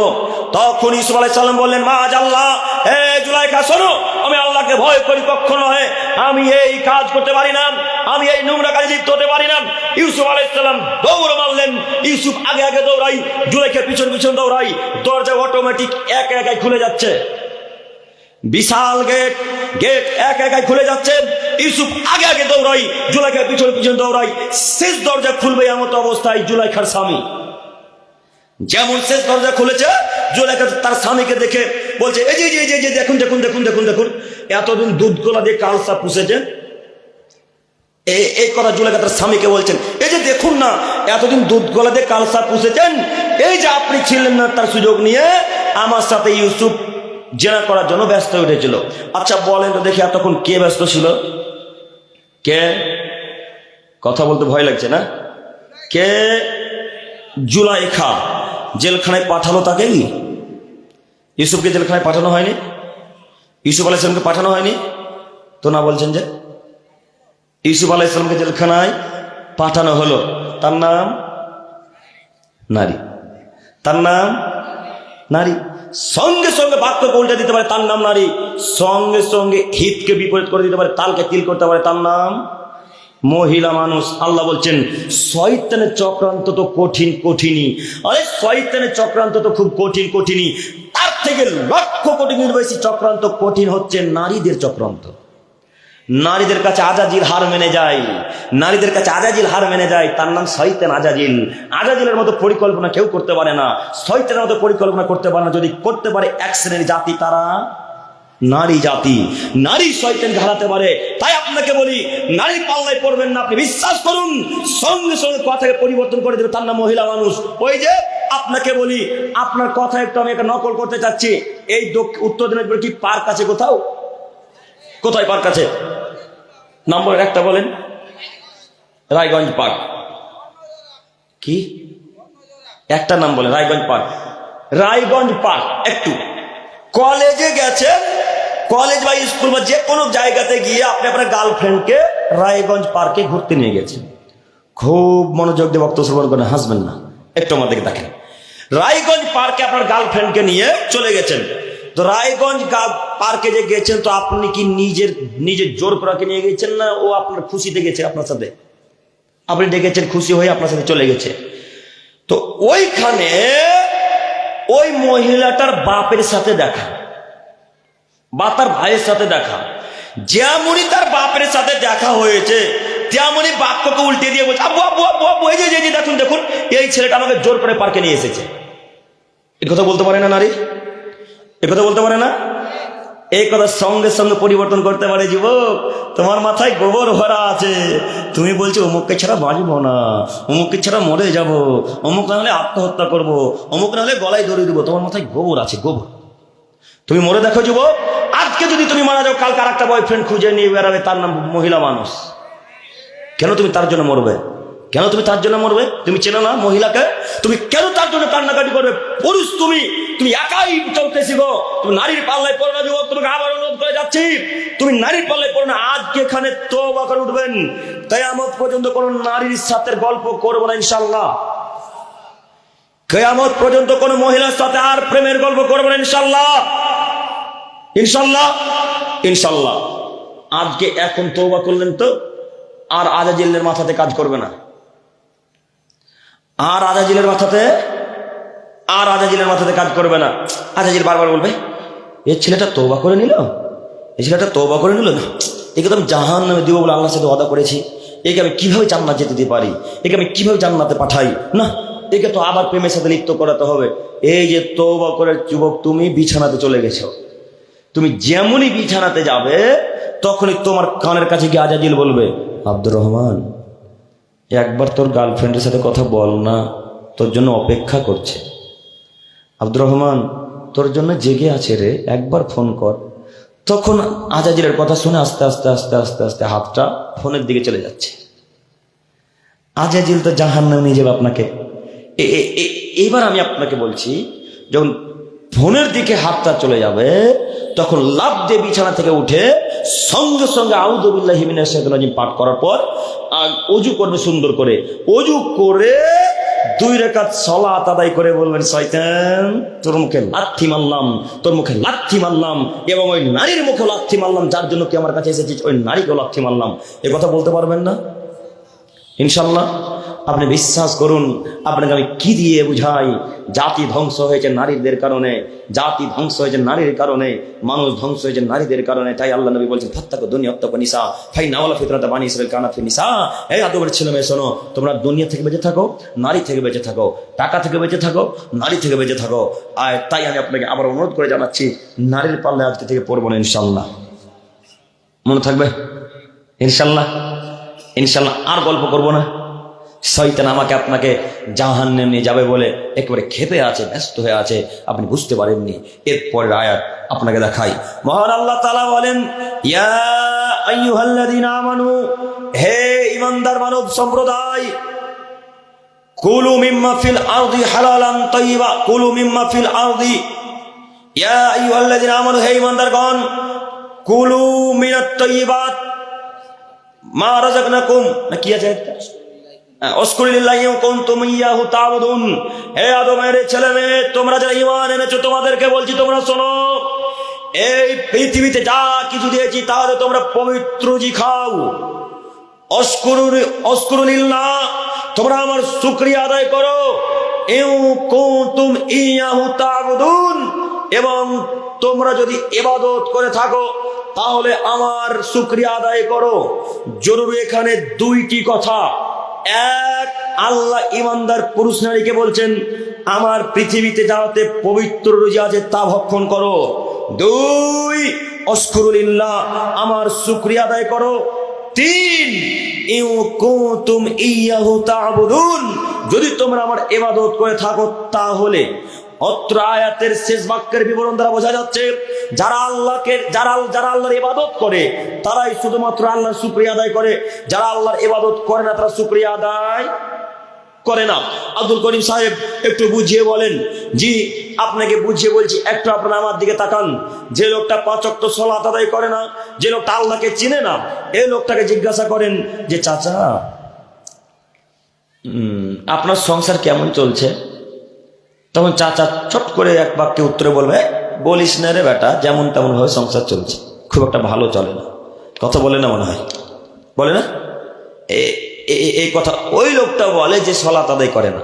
এবার একটা নামাজি ব্যক্তিকে জিজ্ঞাসা করেন, এই লোকটাকে বলেন, চাচা আপনার সংসার কেমন চলছে গো? তখন তিনি যদি প্রতিদিন আলু ভর্তা দিয়ে ভাত খায় তবুও বলবে আলহামদুলিল্লাহ, খুব সুন্দর চলছে বেটা, তাই না? কথা কি মিলল? তাই আমাদের আল্লাহ বলছেন, অশকুরিল্লাহ, এই আদমের ছেলেরা আমার শুকরিয়া আদায় করো। ইন কুনতুম ইয়াহু তা'বুদুন, যদি তোমরা আমার ইবাদত করে থাকো। তার মানে যারা আল্লাহর ইবাদত করে তারাই আল্লাহর শুকরিয়া আদায় করে। যারা আল্লাহর ইবাদত করে না তারা শুকরিয়া আদায় করে না। তার বাস্তব প্রমাণ দেখেন না, কত প্রমাণ নেবেন। কথা বললে বলে আলহামদুলিল্লাহ, মুখ দিয়ে বের হয় না। কথা বললে আলহামদুলিল্লাহ, মুখ দিয়ে বের হয় না। কেমন কেমন কথা বলে, যেমন তেমন সংসার চলছে, কথা বলতে পারবেন না। প্রতিদিন আলু দিয়ে যদি ভাত খান, প্রতিদিন ডাল দিয়ে যদি ভাত খান, তবুও আলহামদুলিল্লাহ। ইনশাল্লাহ মনে থাকবো তো ইনশাল্লাহ। ইনশাল্লাহ আল্লাহ তুমি আমাদেরকে বোঝার তৌফিক দান করো, সকলে বলি আমিন। এরপরের আয়াত মহান আল্লাহ তাআলা বলেন, ইয়া আইয়ুহার রাসূল, হে রাসূলগণ, এই পৃথিবীতে যা কিছু দিয়েছি তা হতে বৈধ এবং পবিত্র রুজি খাও। একটু আগে একটা হাদিস পেশ করেছিলাম, এখানে আয়াত। আল্লাহ নবীদেরকে যেই বিধান দিয়েছেন আমাদের উপরেও সেই বিধান। শুধু নবীরা হালাল খাদ্য খাবে আর আমরা হারাম খাবো এটা নয়। নবীরা যেইভাবে চলতে পারে, যেইভাবে খেতে পাবে, আমরাও সেভাবে চলতে পারবো, সেভাবে খেতে পাবো। তাই আমাদের নবীকে আল্লাহ বলছেন, ইয়া ইয়া রাসূল, হে রাসূলগণ শুনুন, পৃথিবীতে যা কিছু দেখি তাতে পবিত্র জি খান, ওয়া আমালু সালিহান, এবং আপনি সৎ কর্ম করবেন। এই কথাটা খুব কঠিন।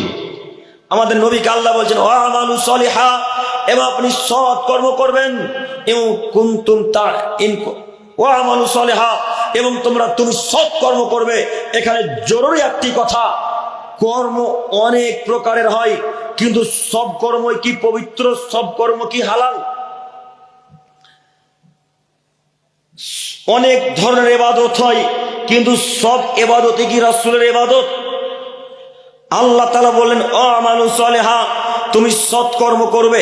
একটু আপনাকে দেখাই, যাদের সামান্যটুকু জ্ঞান আছে তারা কথা বুঝতে পারবে।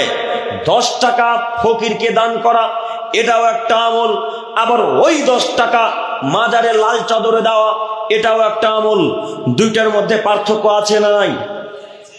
সৎকর্ম কোনটা আর খারাপ কর্ম কোনটা বলেন দেখি?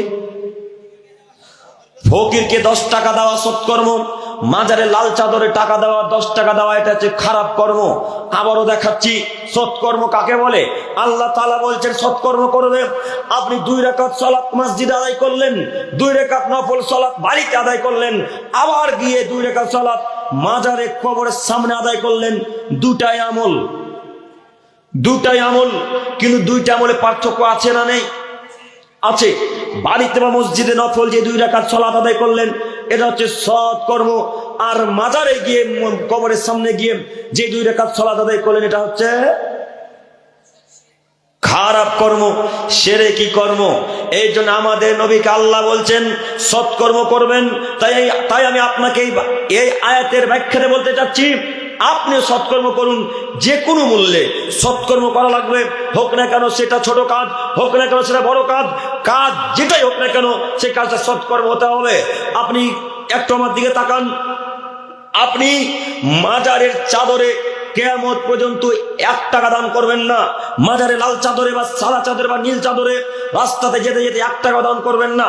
ওই যে রাস্তাতে যেতে যেতে যেতে যেতে যেতে দেখতে পাবেন রাস্তার চতুর্দিকে একটা খুঁটি পুঁতা আছে, আর 4 কোণাতে লাল চাদর বাঁধা আছে, দেখেন নি? ড্রাইভার ভাইয়েরা মনে করে, বিশেষ করে যারা লরি ড্রাইভার, বিশেষ করে যারা ট্রাক চালক, তারা মনে করে এই চাদরের টাকা দিলে আর অ্যাক্সিডেন্ট হবে না, এই চাদরের টাকা দান করলে আর অ্যাক্সিডেন্ট হবে না। তাই ড্রাইভার ভাইরা বলে থাকে, যখনই লাল চাদর বা ব্লু চাদর দেখবে তখন 5 টাকা অথবা 10 টাকা ফেলে দিবে। রাস্তাতে যেতে যেতে আমরাও দেখতে পাই ড্রাইভারেরা টাকা দেয়, রাস্তাতে যেতে যেতে আমরাও দেখতে পাই লাল চাদর 20 টাকা 30 টাকা 40 টাকা জমা হয়ে আছে। দেখতে পান কি? যখন বড় নদী পার হবেন, বিশেষ করে আমাদের এই ফারাক্কা, যখন বড় নদী পার হবেন, বিশেষ করে আমাদের এই ফারাক্কাতে যদি ট্রেনের উপরে থাকেন আর পাশে যদি কোনো হিন্দু মানুষ থাকে, তো দেখবেন নদীর উপর দিয়ে যেতে যেতে যেতে যেতে খুচরা টাকাকে ফেলে। কেউ দেখেছেন কোনোদিন? কেউ দেখেননি? খুচরা টাকা ফেলে। তাদের ধারণা এই নদীতে টাকা খুচরা ফেললে আমার পরিবারে সুখ শান্তি ফিরে আসবে, কোনোদিন অশান্তি আসবে না। আর এই ড্রাইভারদের ধারণা, মুসলিমদের ধারণা, মাজারে 5 টাকা 10 টাকা দিলে অ্যাক্সিডেন্ট হবে না। তো তাদের ধারণা মাঝে আপনার ধারণা মাঝে কোনো পার্থক্য থাকলো? জি, পার্থক্য থাকলো না। তাই আপনাকে বলতে চাইছি, আপনি কখনোই কোনোদিনও 1 মুহূর্তের জন্য, 1 সেকেন্ডের জন্য 1 টাকা তো বহু দূরের কথা, মাজারে কেউ যদি উপকারের নিয়তে আসাতে 1টা নিমের খিল দান করে, তবু সে মুশরিক। 1টা খিল, নিমের খিল চিনতে পারলেন? নিমের খিল যদি কেউ মাজারে দান করে, তাহলে সেও মুশরিক। যে দান করতে আদেশ করলো সেও মুশরিক। আপনি বিশ্বাস করুন, মাজার কোনোদিন কোনো মানুষের কোনো উপকার করতে পারে না। লাল চাদর, ব্লু চাদর, সাদা চাদর কোনোদিন কোনো মানুষের উপকার করতে পারে না। আজ থেকে এখানে তওবা করবেন যে কোনোদিন মাজারে চাদরে বা কোনো মাজারে টাকা দান করবো না, ইনশাল্লাহ। ইনশাল্লাহ, ইনশাল্লাহ। এটা তো করবো না, করবোই না। গাড়ির সামনে চামড়ার জুতাও ঝুলিয়ে রাখবো না। চামড়ার জুতা ঝোলা থাকে না? আপনাদের গ্রামে ট্রাক চালক নেই মনে হয়। ট্রাকের সামনে বিশেষ করে দেখা যায় জুতা ঝোলা আছে। লরির সামনে বা পিছনে দেখা যায় চামড়ার জুতা ঝুলছে। সম্মানিত তিনি ভাই, আপনার হুজুরের বাণী তিনি বলছেন, আপনার হুজুর বলছেন চামড়া যদি জুতা ঝোলাও তাহলে অ্যাক্সিডেন্ট হবে না। দেখেন হুজুরের বিদ্যা কোথায় গিয়ে ঠেকেছে, আকীদা কোথায় গিয়ে ঠেকেছে, আপনাকে আমি কি দিয়ে বুঝাবো। তাই তো আপনার স্ত্রীও মাঝে মাঝে দেখবেন পেঁপে গাছে বা পেঁপে গাছে বা পেয়ারার গাছে চামড়ার জুতা বা ওই ঝাঁটা বাঁধা আছে, দেখেননি? দেখেছেন কি? বা কোনো কোনো সময় দেখবেন পাইচ্ছা বাঁধা আছে, পাইচ্ছা, পাইচ্ছা চিনেন? ওই পাইচ্ছা বুঝতে পারলেন কি? ডালি আমরা পাইচ্ছা বলি, মানে বাঁশের কঞ্চিগুলাকে কেটে কেটে কেটে কেটে কেটে কেটে তৈরি করা হয়, তাই না চাচা? তামার হ্যাঁ, কুলা আলাদা, পাইচ্ছা আলাদা, ডালি ডালি ডালি ডালি এইগুলো দেখবেন মাঝে মাঝে ঝোলা থাকে। আবার দেখবেন বাড়ি তৈরি করার সময় খুঁটির আগালে দেখবেন কত জুতা, চামড়ার জুতা আর পাইচ্ছার লাল চাদর টাঙা আছে। দেখেন এই চামড়ার জুতার পাইচ্ছা ঝুলিয়ে রাখলে ভিত শক্ত হবে। আমি বলিনি, আপনার হুজুর বলেছে। আমরা কুসংস্কারে বিশ্বাসী নই, আমরা রাসূলের বাণীতে বিশ্বাসী। আমরা কুসংস্কারে বিশ্বাসী নই, আমরা কোরআন মাজিদ আয়াতে বিশ্বাসী। আপনি বিশ্বাস করুন, এই চামড়ার জুতা ঝুলিয়ে রাখতে পাবেন না। আপনাকে আজকে এখান থেকে তওবা করতে হবে। আপনি মুশরিক মুসলমান, আপনি মুশরিক মুসলমান, আপনি মুশরিক মুসলমান। আপনাকে আমি আবার অনুরোধ জানাচ্ছি, আহলে হাদিস তো তারাই যারা শিরকের মুখে লাথি মেরে দিতে পারে, তারাই মূলত আহলে হাদিস। আহলে হাদিস তো তারাই যারা মাজারের মুখে লাথি মেরে মাজারকে চূর্ণ বিচূর্ণ করে দিতে পারে, তারাই মূলত আহলে হাদিস। আহলে হাদিস তো তারাই যারা শবে বরাতের মুখে লাথি মারতে পারে, তারাই মূলত আহলে হাদিস। আহলে হাদিস তো তারাই যারা মাজারে মুরগি দান করা থেকে বিরত থাকে, তারা যারা মাজারে মুরগি দান করে মাজারকে মানে এবং আহলে হাদিস দাবি করে, এরা মূলত আহলে হাদিস নয়। যারা হাতে তাবিজ বাঁধে, এরা মূলত আহলে হাদিস নয়। যারা হাতে বালা পরে থাকে, এরা মূলত আহলে হাদিস নয়। আহলে হাদিস মানে একজনের কথাতে চলে, তার নাম মুহাম্মদ সাল্লাল্লাহু আলাইহি সাল্লাম। কোনো হুজুরের কথাতে আমরা বিশ্বাসী নই। আপনি বিশ্বাস করুন। আপনাকে আমি অনুরোধ করে যাচ্ছি, আপনার ছেলের হাতে যদি বালা থাকে, বালাকে খুলে ফেলে দিতে হবে আজকেই। একটু আপনারা আবার এক খেলে তাকান, প্রসঙ্গ উল্টাচ্ছি। আপনারা দুইটা বিষয় দিয়েছেন, সময় অতীব কম, আর কিছুক্ষণ সালাত। একটু আপনারা তাকান, আমরা যেখানে যারা মুসলিম হিসেবে বসবাস করি, আমাদেরকে সকলকে 5 ওয়াক্ত সালাত আদায় করা লাগবে। এখন যদি আপনি আদায় না করেন, তাহলে আজকে থেকে উত্তর দিনাজপুর হেমতাবাদের মানুষকে বলে দিতে হবে আমি হিন্দু। আজকে থেকে উত্তর দিনাজপুর হেমতাবাদের মানুষকে বলে দিতে হবে আমি খ্রিস্টান। আজকে থেকে উত্তর দিনাজপুর হেমতাবাদের মানুষকে বলে দিতে হবে আমি অমুসলিম। কেন? অমুসলিমের নামাজ লাগে না, বেধর্মীদের নামাজ লাগে না, খ্রিস্টানদের নামাজ লাগে না। আপনি বিশ্বাস করুন, মুসলমান যদি পরিচয় দেন, আপনাকে 5 ওয়াক্ত সালাত আদায় করা লাগবে। আপনি বিশ্বাস করুন, মুসলমান যদি পরিচয় দেন, তাহলে 5 ওয়াক্ত সালাত আদায় করা লাগবে। একটু আয়াত পেশ করি। আমাদের আল্লাহ সুবহানাহু ওয়া তাআলা বলছেন, মা সালাকাকুম ফি সাকার। এ আদমের ছেলে মেয়ে, তোমরা শোনো, যখন জাহান্নামীদেরকে একত্রিত করে জাহান্নামের দিকে নিয়ে যাওয়া হবে, একটু আপনারা তাকান, মনে করেন এটা জাহান্নামের গেট। যুবক ভাই একটু তাকান, এটা মনে করেন জাহান্নামের গেট।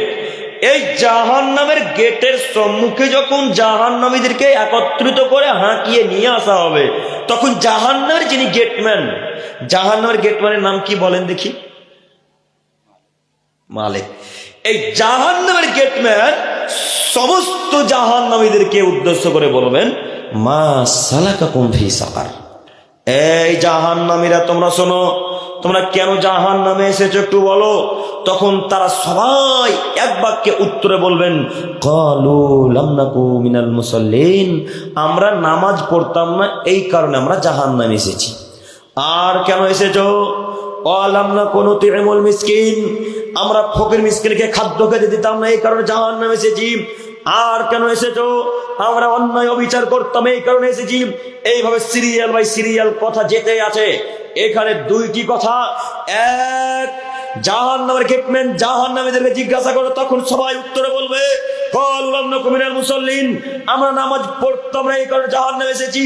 এখানে জরুরি একটি কথা, যারা নামাজ পড়ে তারা জাহান্নামে যাবে, কথাই ঠিক। আপনাকে আবার অনুরোধ করে যাচ্ছি, পৃথিবীতে যেখানে যারা মুসলমান হিসেবে বসবাস করে, পৃথিবীতে যেখানে যারা মুসলমান হিসেবে বসবাস করেন তাদেরকে যে কোনো মূল্যে 5 ওয়াক্ত সালাত আদায় করা লাগবে। যেখানে যারা মুসলিম হিসেবে থাকে, যেখানে যারা মুসলিম হিসেবে বসবাস করেন তাদেরকে যে কোনো মূল্যে 5 ওয়াক্ত সালাত আদায় করা লাগবে।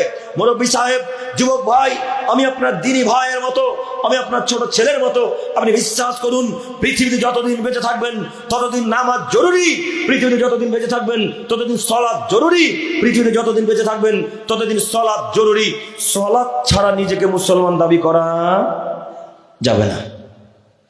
সালাত নেই যার, ঈমান নেই তার, সালাত নেই যার, ঈমান নেই তার। তবুও চায়ের দোকানে এক শ্রেণীর মানুষ বসে থেকে বলে নামাজ পড়ি না, তাতে কি আছে, ঈমান ঠিক আছে। হ্যাঁ, তবু এক শ্রেণীর মানুষ রাস্তাতে মনে মনে বসে থেকে বলে নামাজ পড়ে কে কত বড় লোক হয়েছে, নামাজ পড়ে কে কত উন্নতি করেছে। কথা হয় না? হয়। এই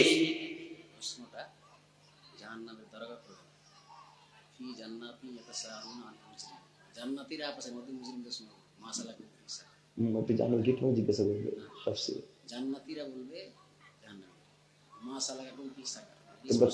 তোমার কেন জানা হয়েছে?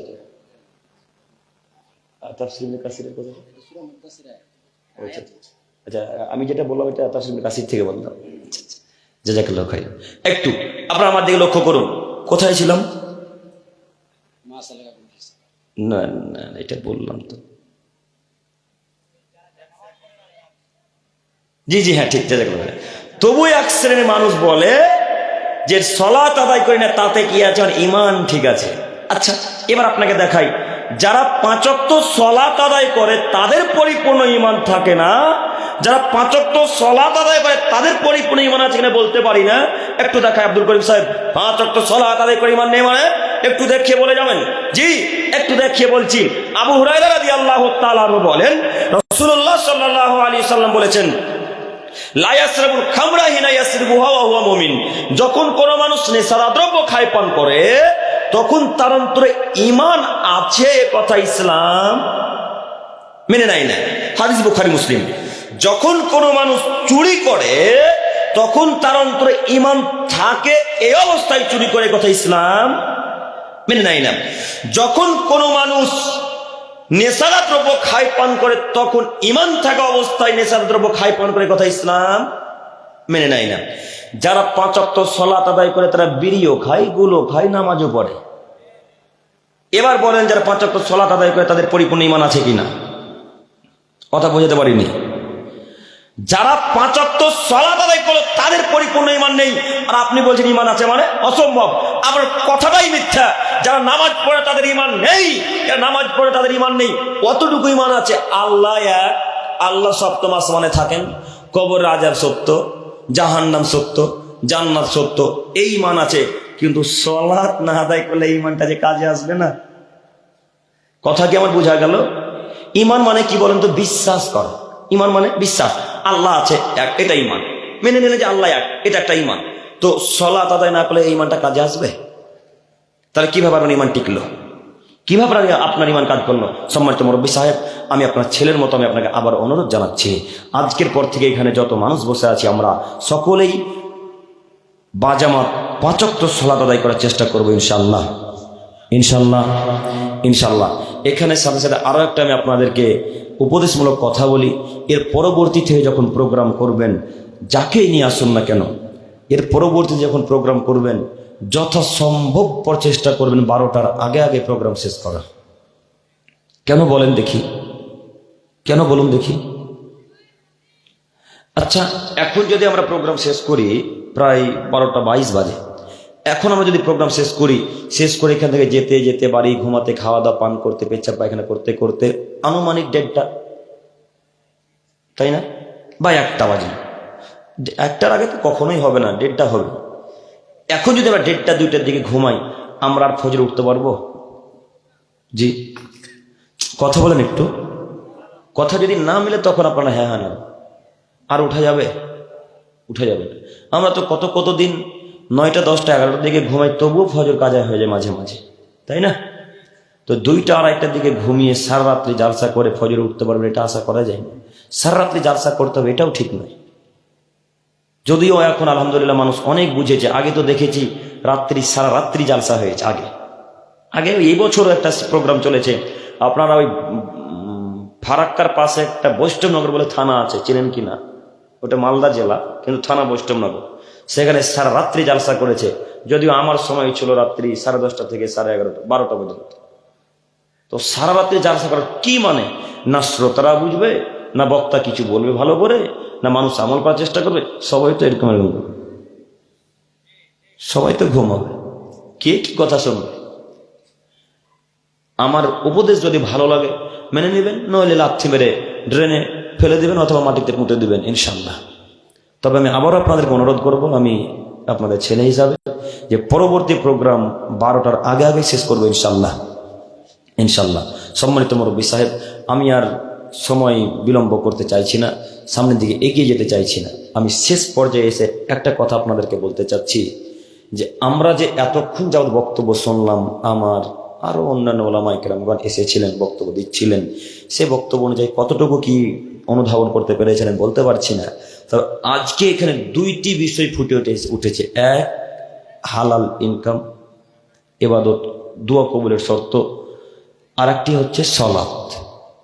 আজকে এখান থেকে আমরা ওয়াদাবদ্ধ হব, ওয়াদা করে উঠবো যে আল্লাহ কিয়ামত পর্যন্ত কখনো জেনে শুনে আর হারামের সাথে লিপ্ত হব না ইনশাল্লাহ। ইনশাল্লাহ। আল্লাহ আজকের পর থেকে আমরা 5 ওয়াক্ত সালাত আদায় করবো ইনশাল্লাহ। আল্লাহ তুমি আমার দিনী ভাইদেরকে তোমার রাসূলুল্লাহ পদ্ধতিতে 5 ওয়াক্ত সালাত আদায় করে তৌফিক দান করো, সকলে বলি আমিন। আমি শেষ পর্যায়ে এসে আর একটি কথা বলছি। আপনারা যেহেতু সকলেই অবগত আছেন যে আপনাদের এটা মসজিদের উন্নতি কল্পে জালসা, কাজেই কি বলবো আমি, আপনারা আসলে আঁচ করতে পেরে গেছেন।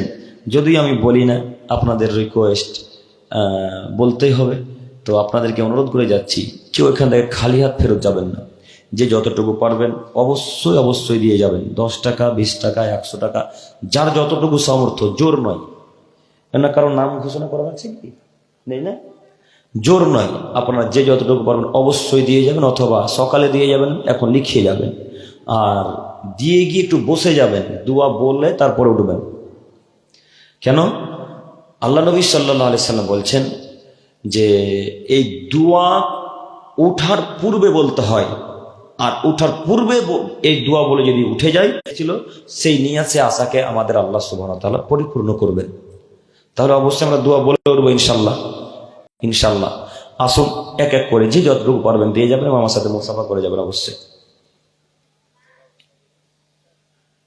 আসুন আসুন, লজ্জা করেন, একজন উঠে আসুন, তাহলে সবাই উঠতে শুরু করবে ইনশাল্লাহ। আসেন দিনী ভাইয়েরা।